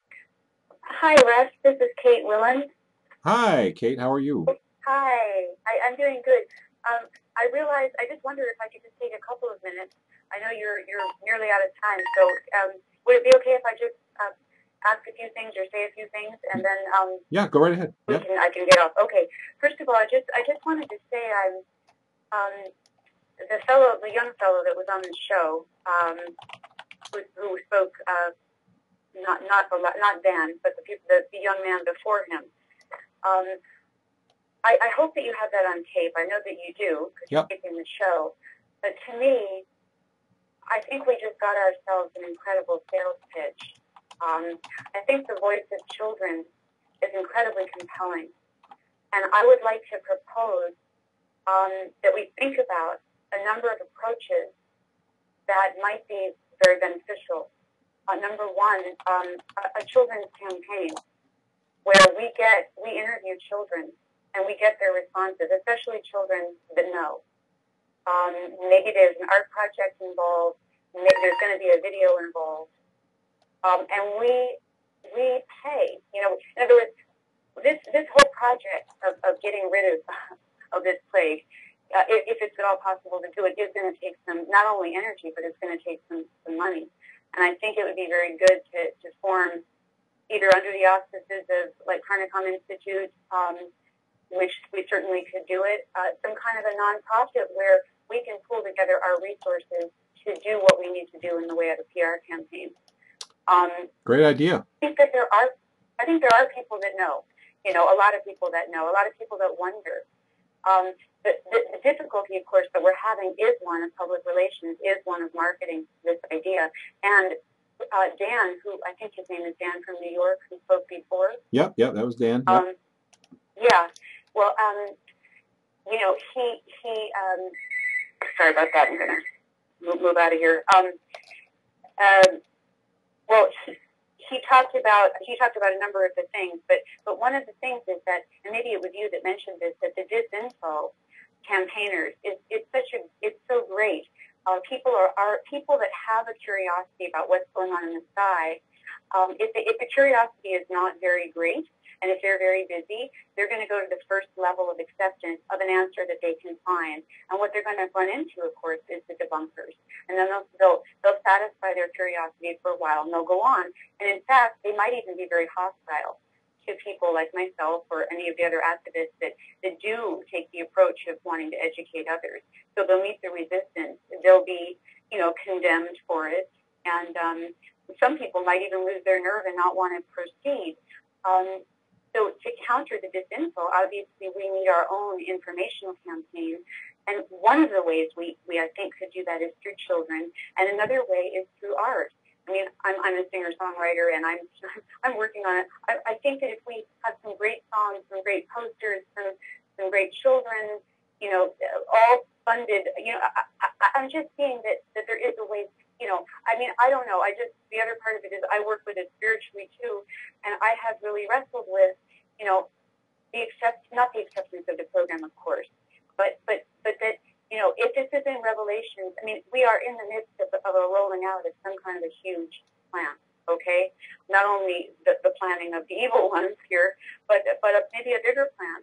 And I think there's got to be some level of, you know, personally for me, of some kind of serenity around doing this work, because it's totally maddening, as we all know. So I just want to, my last thing I want to say is I want to talk to you about this further, and it's just a privilege to be so educated on this show. I haven't been able to tune in much, but I'm so glad I came tonight, and I just want to thank Dan and the young fellow and yourself. So that's all. Wonderful. Thank you, Kate. Thank you for the work that you're doing. I agree with you completely. I think I've almost got goosebumps. I mean, or actually, I'm getting them now. That is an idea, you know, that is an idea that's going to happen. That's a very good idea with the children. I want to help you with it, okay? I want to help you with it, okay? So, and maybe I'm sure there are others. What an incredibly fantastic, you know, thing to do is to put together a video with some children. Yeah. You know, speaking out and interviewing others, and it could just be phenomenal. Yes, it could. That could be fantastic.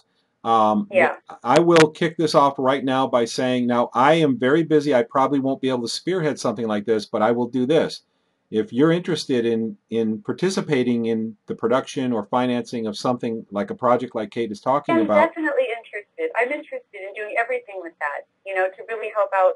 I mean, I'm interested in financing. I'm interested in coordinating. I think it'd be amazing. So, absolutely. But I mean, the people. I'm definitely not interested in ownership of it. I mean, I'm sure there'd be a lot of people that would be interested in that. But certainly interested in participating fully. Absolutely. And I mean, when I say you, I mean any of you listening who are interested in this. In getting involved in a project. This is a great idea. This is a very, very good idea. Email me and tell me in that email that you're interested in the project that Kate brought up on the show tonight. You can email me at russ, R-U-S-S, at globalskywatch.com, and let's get that rolling. That's going to happen. Great. That's going to happen. I know that's going to happen. That's awesome. Well, That's thank awesome. you. Thank you, Kate. Great ideas. Appreciate the work. I know you're doing a lot of work in these areas. So just thank you so much. I'm so thankful that you do what you do. Actually, you're the one that's, I mean, really, thank you. I'm helping to support Carnicom Institute as much as I can, and I'm unfortunately not doing as much as I should be doing. So, but thank you for everything that you're doing. Well, I'm just honored to be part of this and be working aside people like yourself. So thank you so much. Okay. All right. Well, we've got one more caller tonight. Let's take our next caller, and I hope that if you, any of you, are interested in participating in that project with the children, I can already foresee a short video, commercial-like video, maybe. Maybe Kate saw something a little different. Whatever it is, we'll hash it around, throw it around, and come up with a great idea, showing chemtrails and showing children, talking about that they want a clean earth, they want the future, they want, you know, or incorporating children's artwork, or there's a lot of directions you could take this, or probably all of the above. But really, I mean, not only is this affecting our lives and shortening our lifespan, but children are particularly vulnerable to all of this as well. And because they're being exposed to these small particles over a longer period of time, they're going to lose even more of their lifespan, not to mention the diseases that they're going to have to live with in the meantime. So, excellent idea. Next caller. This is our last caller of the night. Well, I could probably squeeze another caller or two in. If you do want to call in, go to globalskywatch.com/live. I could probably squeeze a couple more people in if you want to, but right now this is the last person in the queue right now. So if I don't get anyone else, we'll be all set for the evening. But welcome. Good to have you on. How you doing? Hey, it's Helen. I just wanted to jump in here, and I'll be quick. Just wanted to respond to both Dan and Kate. That is a wonderful idea. And if we got even like, you know, maybe somebody like George Barnes, he does the commercials and whatnot. Maybe, you know, I know he's got his hands full with his lookup and all the things he's doing with Skyder Alert, but we certainly have people out there that are talented to pull those things together with the children's ad campaign, and maybe even eventually we could all sort of like get an account or a fund somewhere that we could all just donate to and chip in and send our money to, and then we would have funds for things that we could draw for like the skywriting or the billboard campaign, or even like if we get the children's video with some really good sound of them talking about it, we could maybe buy some radio ad time. Maybe that's less expensive to buy than TV ads, and of course they're probably not going to want to run it on mainstream media. Not that we could probably afford their prices anyway, but maybe some local radio stations. We could, once we get the final product, we could, you know, take some clips of some kids saying some really, really good things, you know. So I just thought I'd throw that out there. That might be more easily accessible. And then to just kind of piggyback on what Dan was saying about, you know, these people working together on all of this, they have to be vast amounts. You know, look at the amount of these metals that are being produced. So, okay, we've got Alcoa, you know, they're big aluminum producers, so they'd be somebody to definitely look at. But, you know, who are purveyors of barium and, you know, strontium and all this stuff? Where, you know, I guess we've got Dow Chemical and, you know, some of the logical suspects there. But anyway, surely we've got people out there that might be looking into trying, you know, of course there's the Gambles with Foster and Kimberly Gamble and the Thrive movement. They're trying to unpack it from different levels.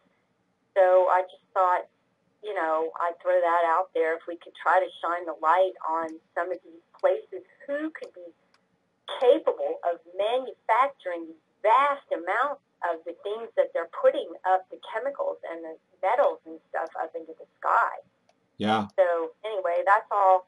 I just wanted to jump in and say it's a great show, and I'm glad to have for everybody's input. It's good to see everybody in the chat room and hear from everybody. And so I'll jump off, and thanks again, Russ. Thank you, Helen. I really appreciate it. Helen has done a lot down there in the South. Talked to local. Thank you, Helen. I appreciate it. Done a lot of work exposing this to local officials, local politicians. Had people had a lot of testing done. Helen also did an interview, and let me show you where that is because this is a great interview here. If you go to the Global Skywatch website, listen to Helen's interview because she talks about how this is affecting her property, her land, and this is affecting your land the same way too. This is affecting our agriculture the same way.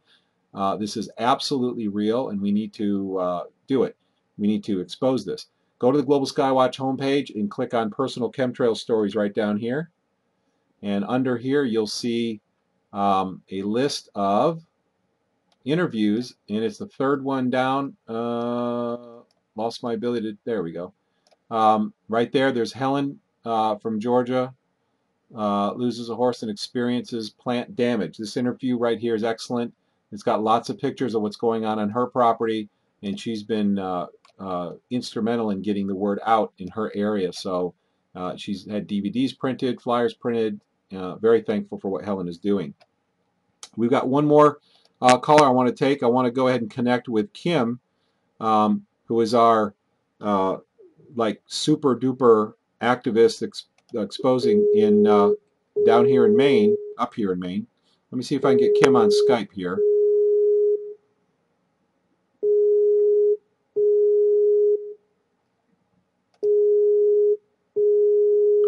Okay, Kim, are you there? Are you there?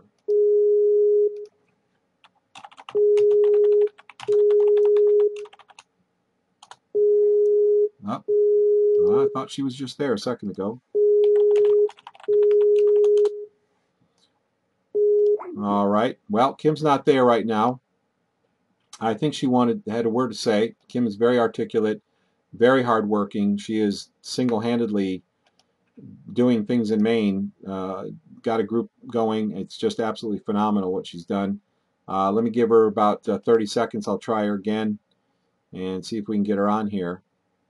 Let's see. In the meantime, I want to tell you, I will tell you in the future, please watch globalskywatch.com/live to keep an eye on the archives. We have a lot of archive shows. We started this in December 2012. And so we've accumulated a lot of incredible information with great interviewees. I was just checking to see if Rick was still with us. There we go. There's Kim. You there, Kim? Hi, Kim. Hi. There you are. Okay, you're live. How you doing? Can you hear me now? It sounds like a cell phone commercial. Are you there, Kim? Check, check, check. Can you hear me okay? Yep, you're live. You might want to turn down the live stream because the live stream's about 30 or 40 seconds delayed. So there we go. Got it. There you go. Okay, so what's going? How you doing, Kim? Pretty good. Good, good. So I plugged the microphone in the earphone jack. Oh, that doesn't work too well. Oh God. That's all right. It happens sometimes. So it is. Yeah. So what's happening? Yeah, it's because I'm doing like 2 things at once or 5 things at once. You know how it is. Well, yeah, I know how it is when I do this show because I'm doing 5 things at once. I'll tell you, but I know you do 5 or 7 things at once almost all day long. So. Oh yeah, hell yeah. Yeah. I'll never gain weight. That's a good thing. So. I know the Kim diet plan. I'll tell you. Oh yeah, just follow me for 1 day and you'll sleep like a baby at the end of the night. You'll be so pooped out. Yeah. Oh yeah. Oh yeah. Well, I was kind of interested in when they started talking about, getting children involved because, as some of you guys know, my daughter and I are really a team together. We work together all the time. She's made her own posters. Like when I first got going and I first started making and geoengineering posters, we went with the blue background with the big white plane spraying and the lines coming out the back. And she just started working away on her little construction paper, and she actually drew a plane and she drew the gross clouds coming out. There was a picture, in her picture, there was a sun in the corner with a sad face. There was a bird, and there was some other things. But we kind of have a series of signs that she's created. And I was kind of looking at trying to find a way to network with other parents that have children that have created anti-chemtrail art to see if we could find like a hub for everyone to post all of our artwork. I do actually have a website that's up and running. It's just kind of dormant right now. And it's been created for artists and musicians. So that would kind of be a good location for people to start. It's something that I might maybe start a forum post at globalskywatch.com and invite folks over there, see if they'd like to start sharing the artwork with the children and try to find a way to start networking, exchange information, because I really feel that there's a lot of children that are willing to speak because, you know, as a parent, for myself, I try the best that I can to inform her of what's going on, but I don't frighten her. I give her the basic information without scaring her, of course, because she's only 7. So, you know, you could have different age children getting involved with this. But, you know, there's a lot already started. I think she had mentioned the Lady Who Thrive is really working hard. And I think that myself and Kate and some other people that I know in this area would really like to work with local musicians. There are some musicians that are members of the Global Skywatch Facebook group also that have contributed anti-chemtrail songs. So if we could somehow, you know, hook in with each other, that might be an avenue that we could take in a creative way. Yeah, absolutely. The cool thing is that parents, even if you did a video, you don't all have to be local because everybody could take their own video and submit it to the editor who could put it all together. So that's a great thing about network online because you could be anywhere in the world. In fact, it'd be great to have children from different countries submit their videos as well and compile it into a great commercial, you know, public service announcement kind of thing. I think that's something I could probably help with. I did, like my first solo demonstration, I put together a pretty good variety of things. I filmed the demonstration itself, but I also included photos of the sky with some comments in there. And I had considered making a second video and adding her artwork in with it, and then actually giving her a chance to speak and say a few comments here and there. I think that if we had a location, we could do that. You know, people could just all send in their videos. I could actually put them together and create a very short commercial or a film or whatnot, but like start it out at about 10 minutes and slowly edit it down until I could find someone that would be willing to broadcast it for me. Absolutely. I do already have a connection with Gleason Media Group here in Maine, and they have a couple of different programs for advertising events. They also turned me into a situation where we could announce things on the radio. They have like a certain time in the morning where any community member could call in and make an announcement. And I could actually have a recording of my daughter's comments about the chemtrails, chemical skies, as she calls it, and just like play 10 seconds or 20 seconds of her comments on there just to get the ball rolling. Oh, excellent. Absolutely. But I mean, you know, this is what I would suggest for anybody that's listening that is interested. Look into, go through the yellow pages in your phone book. Look up, you can start by looking up radio stations, for example.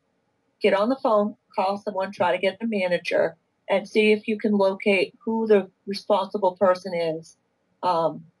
If it's a private-owned media company or if it's a media group, to see who it is that you could reach to try to get some exposure on your issue.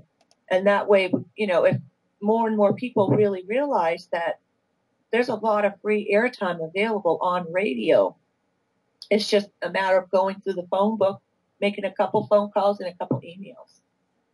That's what I did, basically. Right, right. Well, that's good. That's excellent information. I know there's in bigger cities also there's cable access cable. What is it called? Public access cable. Oh yeah. And that's what Rob, you know, he calls in. He does a great show down there, News with Blues. I mean, there's so much today. We have never been more equipped to reach the public even any individual person has a tremendous amount of power to do that with the internet and with all the tools that we have. And if you need someone to burn DVDs, if you need someone to help with editing a video, if you need somebody with skills, contact me at Global Skywatch, Russ at globalskywatch.com. And in fact, we have a central repository where people share their skills. So if you have a project, you need somebody with a certain skill, people make themselves available with these skills. So just get in touch, have anybody get in touch with me, and I'll put you in touch with people who want to be part of these programs or make their skills available. But that's a great idea, Kim. I think that's where this is all going. It's fantastic. Yeah, definitely. I mean, a lot of the chemtrail protest groups kind of recognize our pictures because our faces are plastered all over the place at this point. Yeah, yeah. When we do events, there's like 30 photos, and they're all going up, and they're like, there's Kim and her little one out there again today. And, you know, the thing, it's funny when you see a child, when she goes to these protests with us, she'll sit in this little teeny chair with her. We went out Saturday. It was cold as heck. She had snow pants, boots, gloves, mittens, hat, and a scarf, and she was sitting there with her sign that I think it said "Stop Chemtrails," and it was a really big sign, and you couldn't even see her body, just her teeny hands and her little head poking out. And there were so many thumbs up, and people were, you know, beeping their horns as they were going by. And me and my friend were just walking back and forth. We were handing out flyers. I was getting so cranked up because they were dumping on us so bad. I mean, they were just one after another flying over, and I was out there between holding my sign and taking photographs and video of the assault. Then I got so frustrated that I just started jogging back and forth, and I shouted out, "Look at that! What is that? What is that?" Something as little as a comment like that, and I think that we did wake up quite a few people, at least in this area. But that could be something that could be added to a publication video. Just a quick 10-second scene. Kid sits with a chemtrail sign, 2 adults walking with their signs, and a person that points and yells and says, "What's that? What is that?" And then you see the camera quickly focus on a driver looking up and shaking their head. And then I pointed to my flyer and did the thumbs down, saying, "That's bad for you. This is not good. This is not good for us." And it might just be enough of a gentle nudge to say our children know, our mothers know, our workers know, whoever else type of a person would go to a protest, kind of get a quick scan of some people, drivers' reactions, and then a few comments about what the kids might say with some photos in there. I think it would have a really good impact, I think. Yeah, that's a really good idea. I think that really would. That really would have a great impact. Absolutely. That is a great idea. I think you're officially nominated as director. I've put together a few interesting things so far, so I mean, I wouldn't mind taking a lead in that. Okay, I want to make this available to people too. If you're listening, you're interested in one of these projects, we have this call-in console, and you all are welcome to use it, or you can get your own. It's free. We use a free console. If you need help learning how to use it, or where to get it, or you just want to use ours, or you want to use our live stream to have your meetings, just tell me. We have these resources. I'm paying $50 a month for live stream for 4 shows, so it costs me $12.50 a show, basically, to do these. And the rest of the week, this live stream sits there and does nothing. So if you need these kind of resources, or you need a website, you need web space, we have our own website server. I pay $90 a month for a powerful 64-bit web server that serves up all of our websites for activism. So any resources you need, if you need to stream video and you don't want to stream it on YouTube for some reason, we can stream video. I have done all my own administration work, so please let me know, and I'm more than happy to help out with all of the technical, or at least get you hooked up with the resources that you need. But I think that's a great idea, Kim. So anybody who's interested in being involved in this, please contact me at Russ at globalskywatch.com. Tell me what project you're interested in, and I will hook you up with a person who will or might be in charge of it, and we'll get these things going and organized. Anything else you want to say, Kim? I'm just going to quickly plug the Hub for Artists and Musicians. It's called Creative Empath, P like Peter, A-T-H, Creative Empath Community. It's just a private website. I have one co-creator and just myself that run it, but it's basically the same type of forum as, for example, Global Skywatch, where people can upload photos and create discussions. There's several different groups. I think if we started to find a place that we could compile, if you're an adult artist, we have a separate section for you to contribute your own artwork. Then there's a section for children's artwork, a section for song lyrics. There's even a section for if you're in the process of writing a story or a process of writing a song and you want feedback. We have a brainstorm group where you just throw your stuff out there and let people have at it, review it, make their comments, respond to it. So if I get enough people that are interested, we could try to get that up and running and breathing again. Absolutely. Yeah, that sounds like a great idea.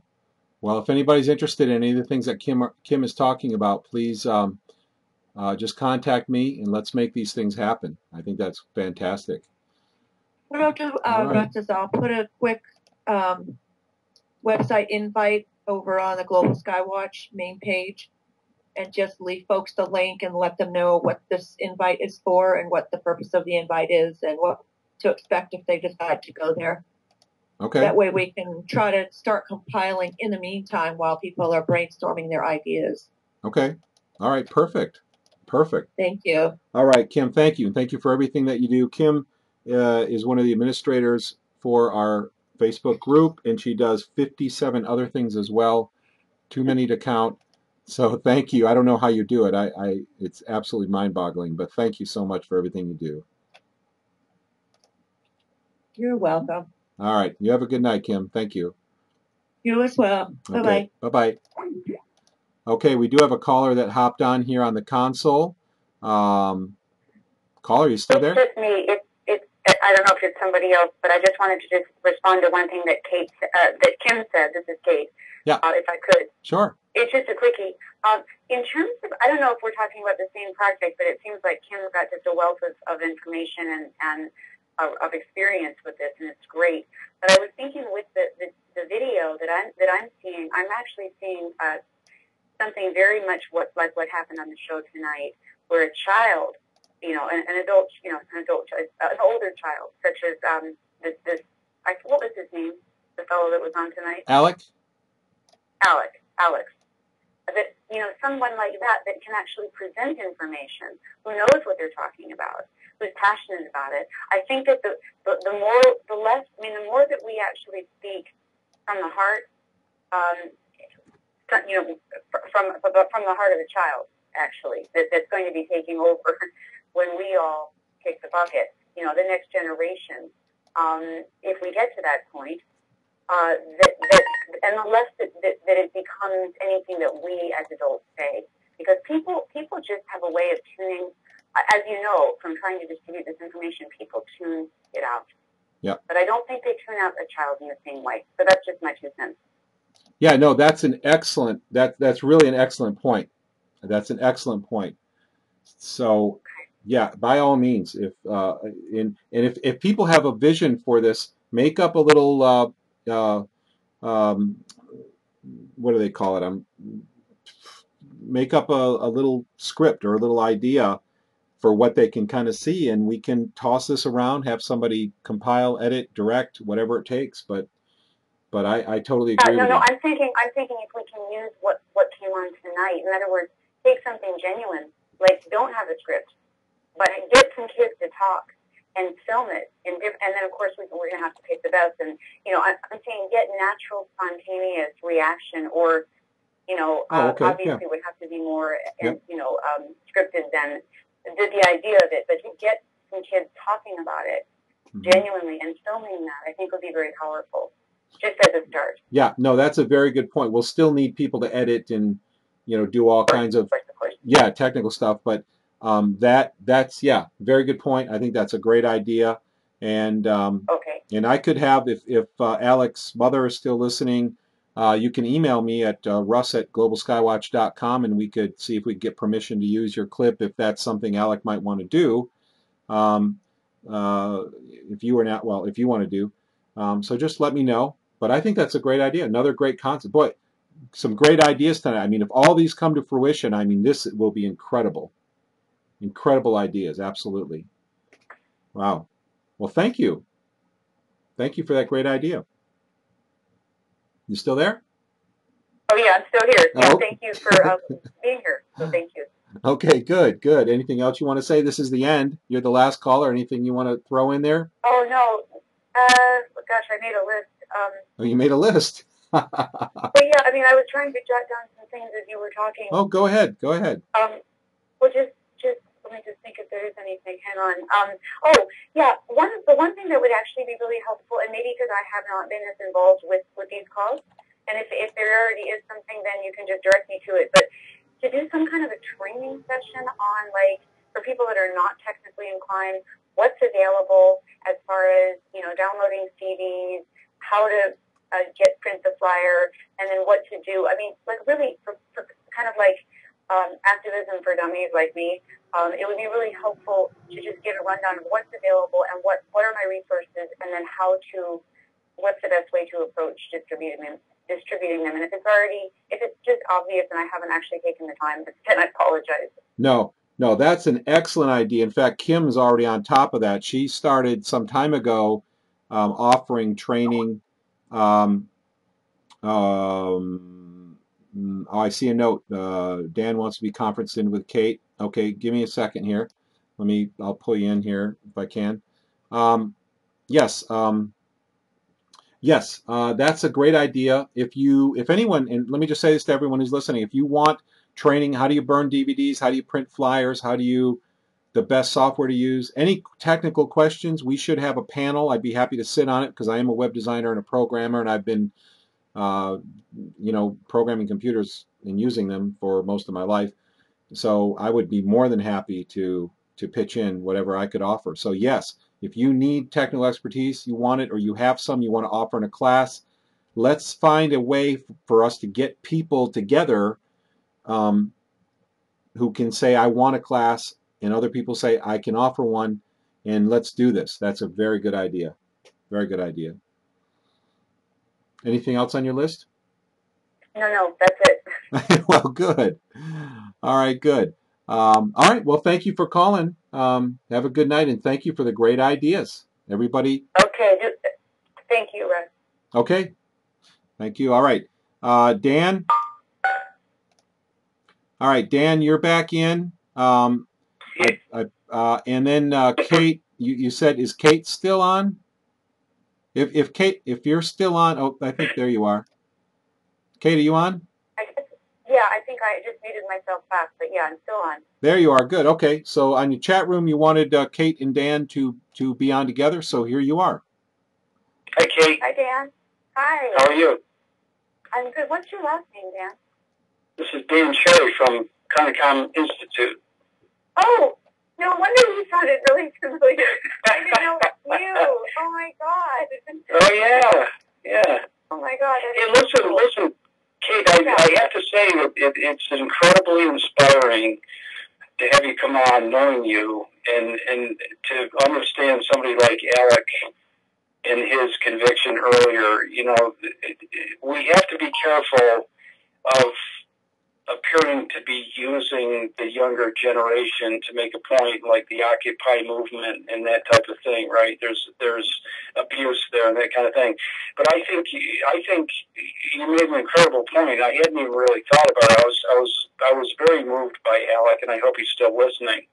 But knowing you and where you place things, I'm incredibly moved and inspired by your thought about how to work with this whole thing. If you might elaborate a little bit.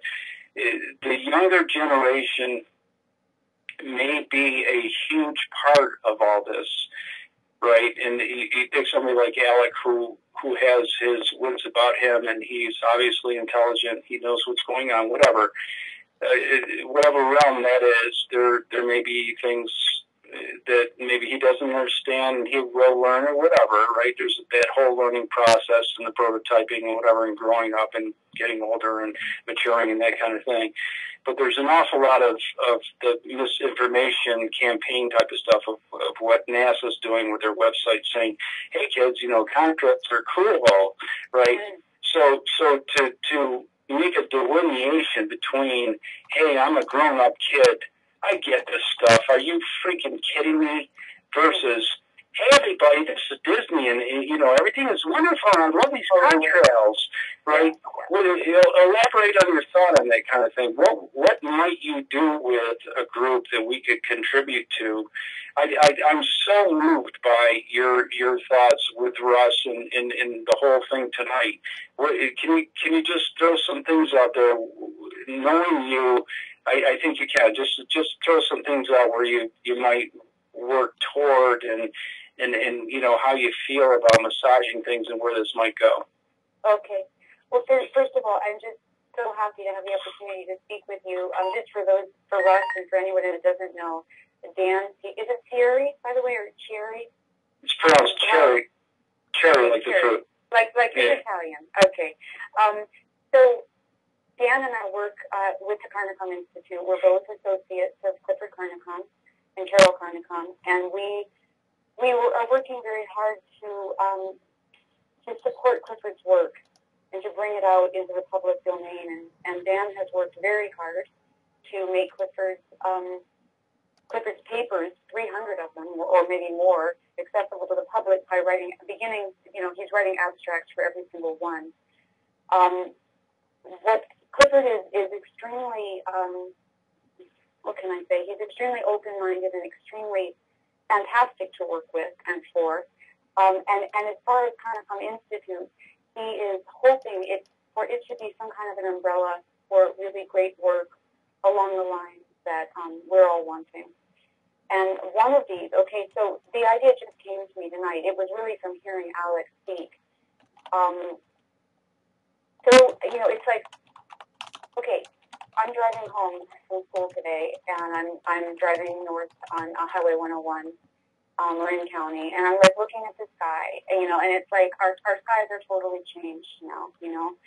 It's for anyone that loves nature. We know that our skies, we know the harm that's being done. We also, if we thought about this, and it seems like there's a lot of callers on here that have given this a lot of thought. We know that the best place to, we know that the people that are like the policemen, the people, the doctors, the people that might know about what's going on, but they haven't been programmed and informed to the. Are you still there? Sorry. Yeah, we're still here. You guys still hear me? Yep. Okay. Yep. So they haven't been programmed and informed the way that the higher level, higher level government people maybe. In other words, everybody knows a little bit about this program. Let's say if they're in the government, or if they're involved with corporations that are manufacturing this crap, or in some way scientifically putting it together. And so anyway, what I'm suggesting is that a kid, a smart kid like Alex, that understands what's going on, what's at stake, that we, in some way, through the contributions of many people, begin to film some of these kids. And like, think about it. Like, the ingenious chicanery of these evil corporate robber barons, are playing with the whole dice of planet Earth. And they're, whatever their evil plans are, they are robbing. But, if they succeed, they will rob our children of their futures. And I think the children have something to say about it.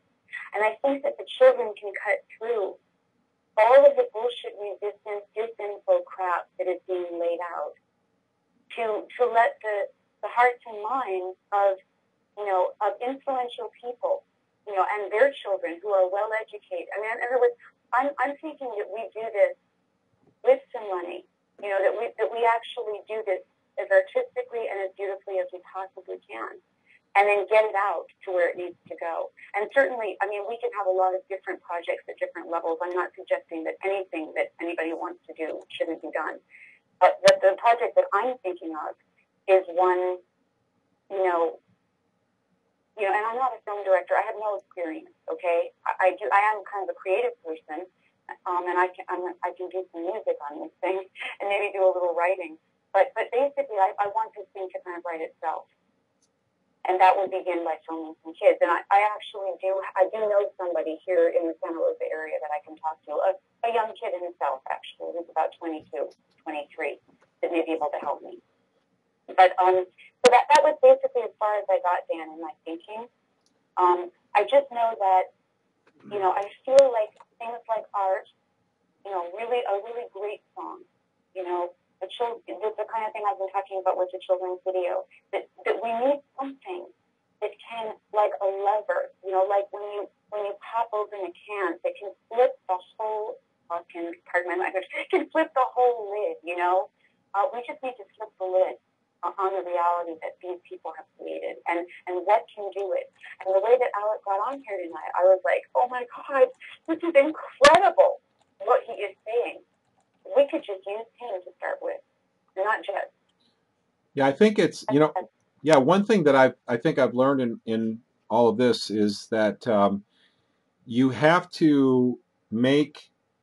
to remove the stigma associated with believing that government is so corrupt they would do something like this, and replace it with the understanding that it really is a sign of intelligence. We have to make being informed hip.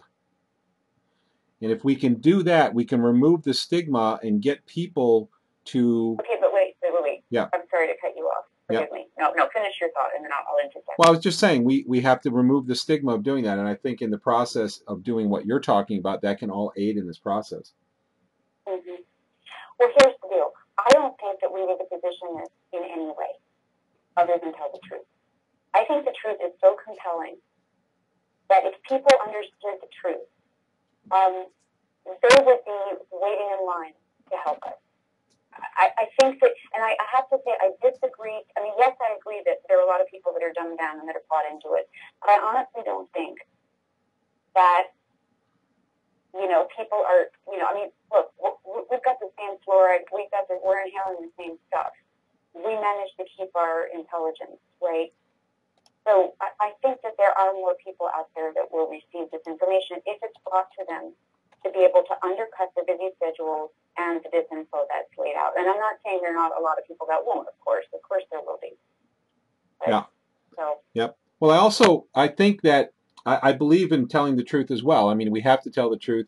And I think it's, in a sense, it's a numbers game that if you just get it out to enough people, there's enough people who will respond that will make a difference, that will give us the political power we need to make a difference.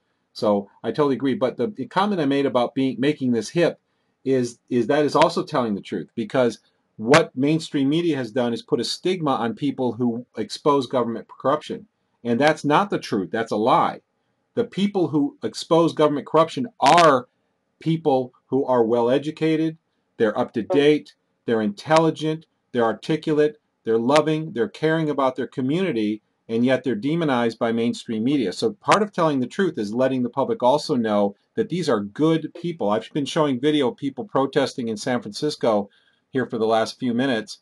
These are great. I've talked to these people. These are wonderful people who care about what's going on in the world. And I think just letting the public see that too is also very helpful. Yes, yeah. Is that you that's been talking about that with Dan? No, that's me. That's me. That's you. Okay, sorry. Yeah, no, I agree. I agree. Yeah, I think that just we have to be honest about this whole thing and removing the stigma. I mean, this is what mainstream media does: is they poison the well. They make it so that people don't even want to go near certain subjects, because if you even say the word, then there's a label attached to that word. And these are the kind of tactics they use, and these put up barriers for our success in exposing the truth. So I think it's important for us to be intelligent in countering those tactics. And the things that you're doing when we tell the truth, that in and of itself does counter these tactics. But it doesn't hurt also to put some thought into how we can do that as well.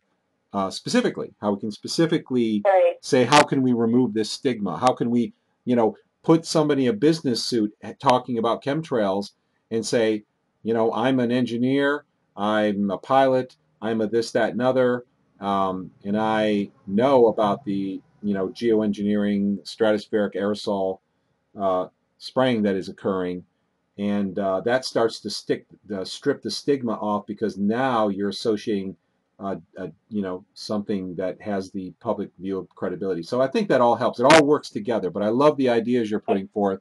And we do have to wrap this up, though, in a minute. Okay. So go ahead and say what you want to say. I want to give Dan a minute, too, but I do have to wrap up. It's after 11 already here on the East Coast. But I don't want to cut you off, so go ahead. No, just one last thing, and that is that you're right. I think what's really weird is when you see really intelligent people, really intelligent people in the community that are activists in other ways, with really good education, blah, blah, and they do not have a clue. And in fact, if you tell them, they basically, as you said, think that you're, completely out to lunch. And I don't know, I think that people need to understand, I think people do understand that there is a certain level of, personal martyrdom, in a sense, that comes from, forgive the religious associations here, but from being prophetic around these things. I mean, we are each, we do put ourselves on the line, and who knows how much we will have to do that, but it's a sacrifice that I think every one of us wants to make. So I don't know that we're going to stem the tide of public opinion. I don't know. I mean, I think what you're saying is really good, but I just, for me, it just feels like we just need to just keep telling the truth, keep telling the truth, keep telling the truth. Yeah. And hopefully some people will hear it. Yeah.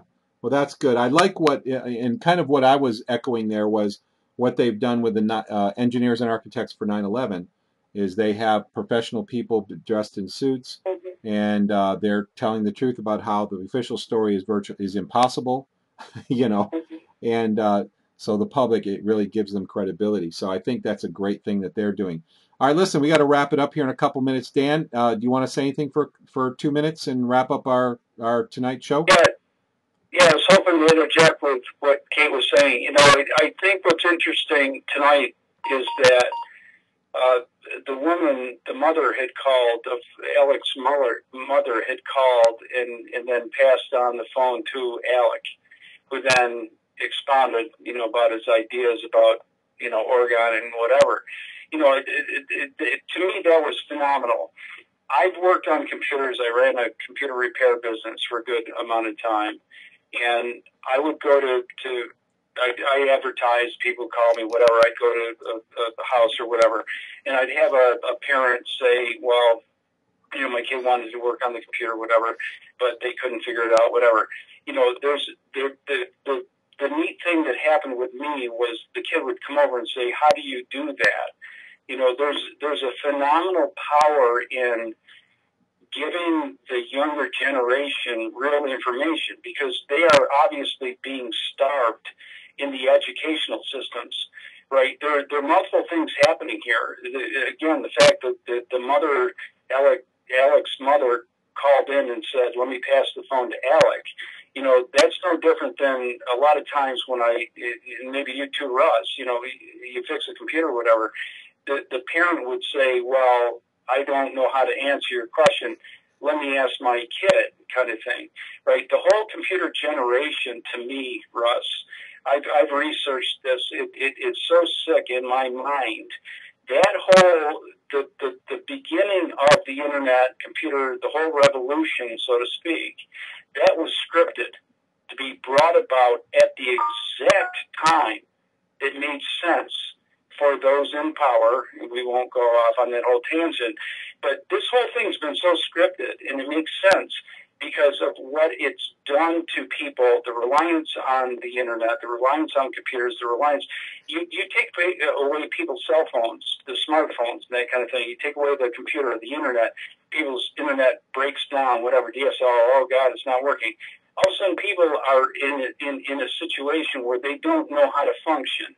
And then you go back to looking at how people are not being educated to be able to go outside and split wood. They don't even think about these types of things. And I might be simplifying that, but I don't think I am. I don't think I'm being cynical. I'm being pretty intense about it, and I need to be. Because Alec, and this gets into the conversation, I'll get off my little pedestal here, but I think what you're talking about with Kate, I think this is such a beautiful thing to have happened tonight, and this is why I love to prototype. I love to have these calls. I love to talk with people and have everybody contribute and inject and all this stuff and disagree and whatever. We need to innovate. We need to grow. We need to change. These things are happening now. In tonight's call, Russ, I'll tell you, and Kate, this was wonderful that Alec came in, because if we can alert the younger generation, we don't necessarily have to take away the innocence of growing up in this country, but then again, that might have been scripted. You know, the whole concept of believing in Santa Claus, the Easter Bunny, all this stuff, and then all of a sudden later, a few years later, you say, hey, sorry, I was only kidding. You know, I don't get that part. I don't have kids. I never would have told my kids there was Santa Claus. I wouldn't do that. I decided that. I didn't have kids. I would never have lied to my kids to bring about the whole concept of commercialism and buying gifts for Christmas and making kids say, oh my God, you know, Santa Claus is coming. Anyway, I think the whole idea is to allow kids to grow up and be kids and have fun and be crazy if they need to. But at the same time, instilling them, like you just said, Russ, we need to make intelligence hip. I think that is astounding that you said that. How we do that in a culture where we are, I don't know. You know, people watch Honey Boo Boo in these programs, and they acclimate to these Beanie Baby purchases and all these things that go on. There's a simplification there that we're missing.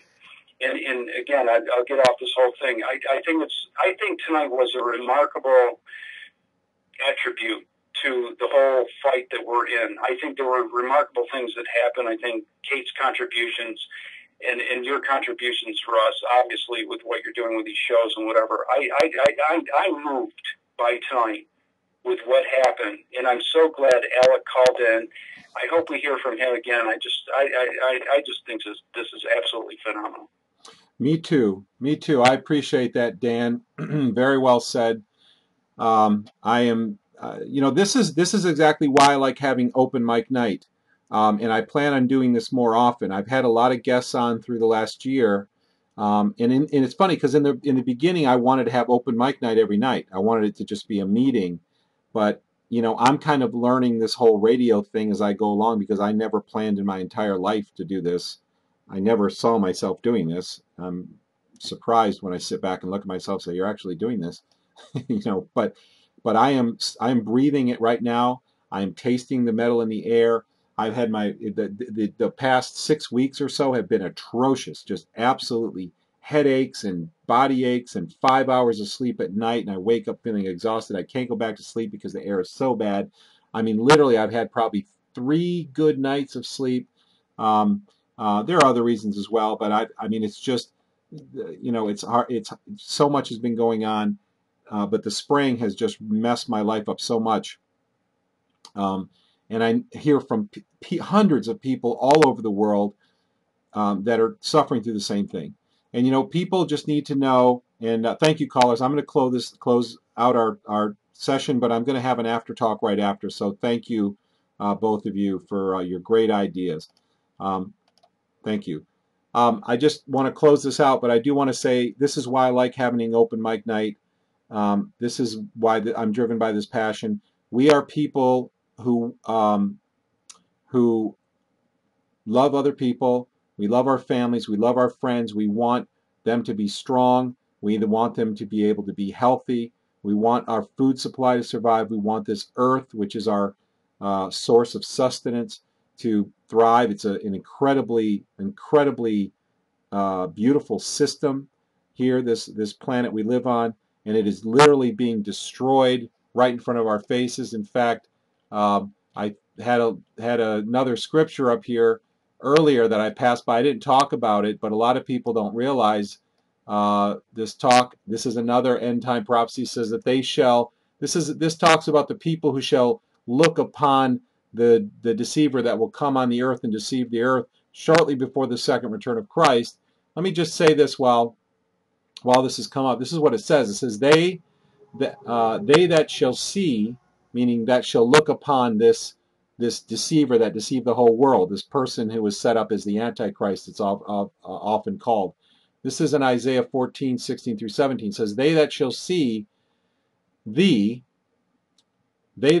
thee, meaning the Antichrist, shall narrowly look upon thee. What does narrowly look? That's what when you squint your eyes and you say, is this really what it seems? That's what it means to narrowly look. You're squinting your eyes.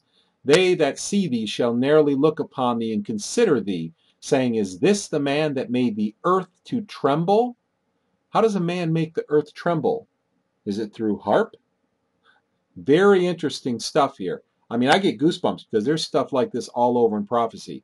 That did shake kingdoms, that made the world as a wilderness. Really, during the end time, there will be a man that will make the earth tremble, shake kingdoms, as in fear. That's what that means if you look up the original meaning of the word. Make the world as a wilderness, and you've seen Obama talking about bulldozing cities. How can we bulldoze cities unless population is decreasing? And destroyed the cities thereof. And listen to this last sentence, that opened not the house of his prisoners. Probably, in my opinion, FEMA camps, right? How many people are going to be rounded up and put in FEMA camps so they don't speak the truth because they want to squelch the truth, the powers that be, and they're not going to open up the house, the building of these prisoners. They're going to keep them locked up. And of course, there's talk about when Christ returns, the prisoners are released. Very interesting stuff. This is stuff that when you look into the deep, dark crevices of what these people believe, it's very, very bizarre, the people who are doing this. It's very, very strange what they believe, but yet it all comes together and makes sense if you understand it. So if you'd like to understand it, I'd like to encourage everyone to go to the Global Skywatch website, click on Special Features right here, and scroll on down to this link at the very top in the left sidebar that says How the World Really Works.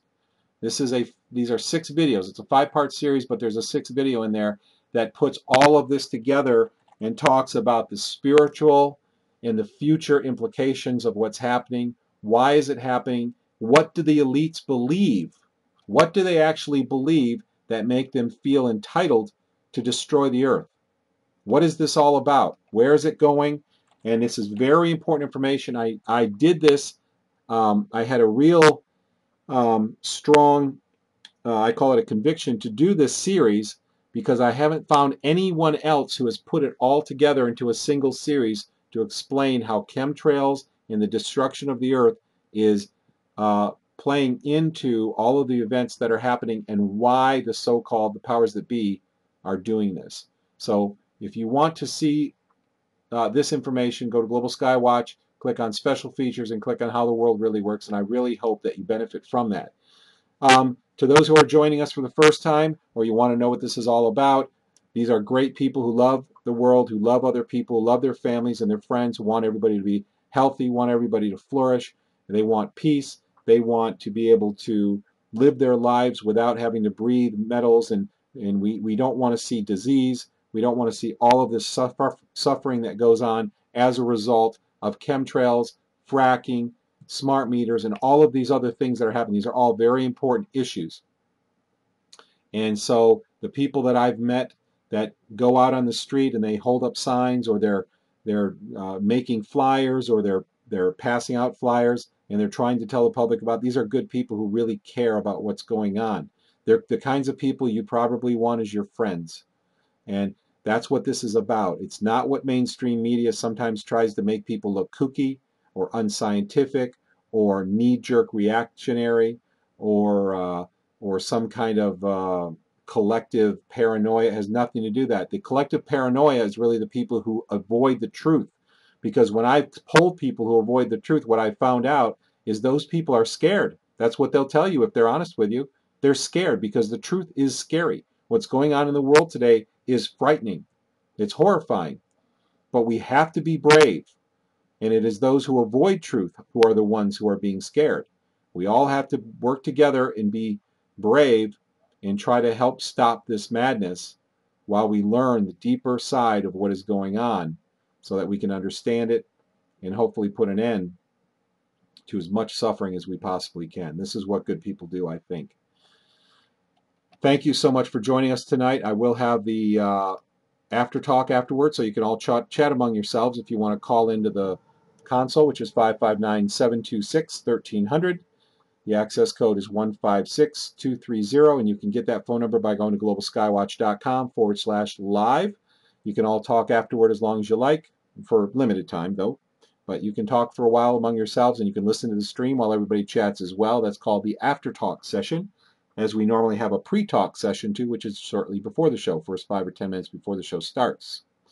Please join us every Monday night at 8:30 p.m. Eastern Time, 5:30 p.m. Pacific Time. Next week, we'll have probably a guest on. I'm trying to arrange to get a few people on here to talk to us about some interesting deep subjects that pertain to chemtrails, either directly or indirectly. This has been a wonderful open mic night. We're going to be doing this more often. If you need to contact me about coordinating or getting you in contact with any of the other people who are coordinating these projects, my email address is russ@globalskywatch.com. Please take care of yourselves. Please go out and do everything you can to expose this crime against humanity. Please ignore the disinformation that is out there, because there are millions, hundreds of millions of dollars being spent, according to the Council on Foreign Relations' own words, hundreds of millions of dollars being spent to spread disinformation about the truth about chemtrails. Have a good night. We'll see you next week.